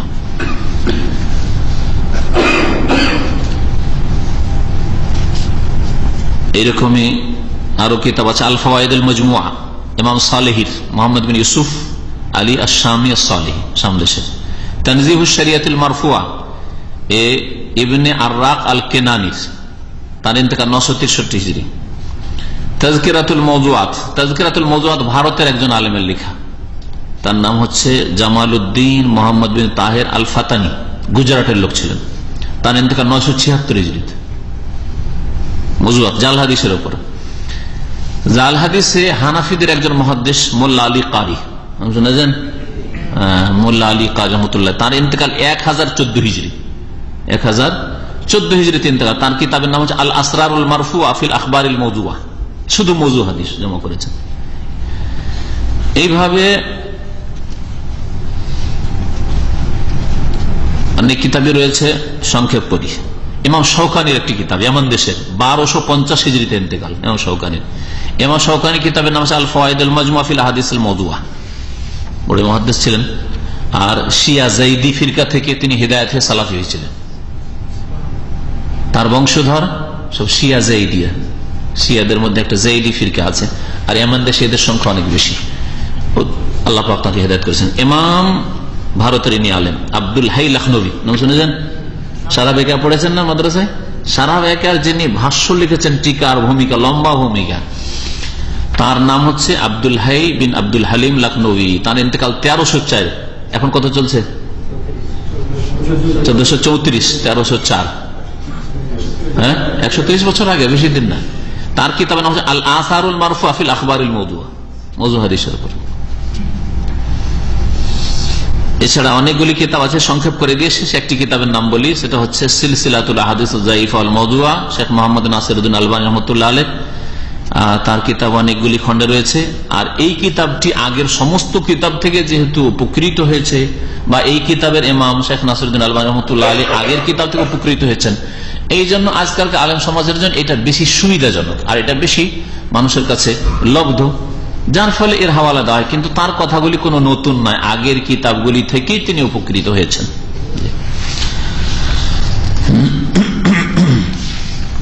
তো এইভাবে উলামায়ে কেরামরা দিনের খেদমত করেছেন, জাল জয়ীফ হাদিসকে আলাদা করেছেন। আর যারা এগুলি সম্পর্কে জানে, তারা জাল জয়ীফ সহির মাঝে পার্থক্য করে। পক্ষান্তরে যেসব আলেম সমাজ, আমাদের সমাজের আলেম সমাজ, বক্তা সমাজ, কিন্তু এইসব কিতাবের হদিসও তাদের কাছে নেই, আর এই সম্পর্কে তেমন নলেজও নেই। সুতরাং জাল জয়ীফ আবার কি হবে? রসুলের হাদিস আবার জয়ীফ কে হয়? হ্যাঁ, নবীর হাদিস আবার জয়ীফ কিসের হয়, জাল কিসের হয়? সব হাদিস। জি, আল্লাহ পাক যেন সকলকে হিদায়াত দান করেন, আর আমাদেরকে যেন আল্লাহ পাক সহি হাদিস মোতাবেক কোরআন কারীমের আলোকে এবং নবী সাল্লাল্লাহু আলাইহি ওয়াসাল্লাম থেকে প্রমাণিত হাদিসের আলোকে জীবন যাপনের তৌফিক দান করেন। আর একটা গোমরা ফিরকা রয়েছে পক্ষান্তরে, শুধু কোরআন মানবো, হাদিস মানবো না। কারণ হাদিসে এত যখন জাল জয়ীফ ঢুকেছে, কোনটাই বা ঠিক কোনটাই বা ভুল, এতগুলি খিদমতকে সব উপেক্ষা করে আহলে কোরআন হয়ে গুমরা হলো, কোরআন মানবো, হাদিস মানবো না। আমার কাছে এক লোক বাংলাদেশ থেকে, বাংলাদেশে ফিতনা ছড়িয়ে পড়েছে। প্রথমে ফিতনা জন্মেছে পাকিস্তান থেকে, ভারতে গেছে, আর বাংলাদেশে গিয়েছে। আহলে কোরআন এদেরকে বলা হয়, কোরআনি। তো আমাকে পাঠিয়েছে, আর তার উদ্দেশ্য হচ্ছে যে আমরা যেগুলি বলছি সবগুলি কোরআনে আছে। কোরআনে কোথায় 5 ওয়াক্ত নামাজের কথা আছে? আর জোহরে 4 রাকাত নামাজের কথা কোথায় আছে? জোহরে যদি 4 রাকাত না পড়ে, কেউ 2 পড়ে, আমি তো হাদিস মানি না। হাদিস মানে আর মন গড়া কথা মানে। আমার কাছে সময় হলে ইনশাআল্লাহ ওদের ওই যা পাঠিয়েছে, ওদের পত্রিকা থেকে ফটোকপি করে ওটাকে সামনে রেখে ওদের খণ্ডন করব। আল্লাহ পাক সব গুমরাহদেরকে হিদায়াত করেন। যারা সহি হাদিস অস্বীকার করে তারা মুসলিম নয়, মনে রাখবেন, গুমরাহ। আর যারা সহি জাল জয়ীফের কোনো পার্থক্যই করে না, জানেই না পার্থক্য, অথবা জানার চেষ্টা করেন না, তারাও গুমরাহ। জেনে শুনে যদি করে তো বড় গুমরাহ, আর না জেনে যদি করে অবশ্যই গুমরাহ। আর জানার সুযোগ সুবিধা তাদের ছিল কিনা আল্লাহ পাক ভালো জানেন, এবং আল্লাহ পাক ওইভাবে হিসাব নেবেন। আল্লাহ যেন আমাদের গুনাহ খাতা মাফ করেন এবং কোরআন সুন্নাহ মোতাবেক জীবন যাপনের তৌফিক দান করেন। নবী করিম সাল্লাল্লাহু আলাইহি ওয়াসাল্লাম যে বলেছেন, 2টো জিনিস ছেড়ে গেলাম, বলেছেন একটা জিনিস ছেড়ে গেলাম, কোরআন শুধু। তাহলে কোরআন শুধু, কোরআন মানে হাদিস মানে না, তাহলে গুমরাহ না? এখানেই তো গুমরাহ। তারাকতু ফিকুম আমরাইন, তোমাদের জন্য 2টো জিনিস ছেড়ে গেলাম, আমরাইন, 2টো। লাম তাযিল্লু মা তামাসসাকতুম বিহিমা, যতদিন পর্যন্ত তোমরা ওই 2টোকে মজবুত করে ধরে থাকবে ততদিন গুমরাহ হবে না। তাহলে বোঝা গেল যে 2টোর একটাকে কেউ যদি ধরে থাকে তাহলে গুমরাহ। সুতরাং আহলে কোরআন হচ্ছে গুমরাহ। বেহেশতে যাওয়ার ফেকার কিতাব, মাসলা মাসাইলের কিতাব, হাদিসের কিতাব নয়, প্রথম কথা। আর তাতে সহিও আছে, জয়ীফও আছে, জালও আছে, উদ্ভট কথাবার্তা আছে, আর আকীদা বিরোধী, সহি আকীদা বিরোধী কথা আছে। জি, বেহেশতে যাওয়ার উপর বক্তব্য করার প্রয়োজন, কারণ বেহেশতে যাওয়ার একটা মুকদ্দাস পবিত্র কিতাব আমাদের দেশে। সুতরাং এর উপর কত খেদমত। আমার তো মনে হচ্ছে কাউকে যদি আল্লাহ 1000 বছর সময় দেয়, তবু দিনের খেদমত করে আর এই শিরক বিদআতের বিরুদ্ধে খেদমত করে শেষ হবে না, 1000 বছর দিলেও। আর আমাদের বুঝতে পারছেন বয়স, এই দুর্বল যুগে 50 আস্তে আস্তে অবস্থা খারাপ। আল্লাহ মুস্তাআন।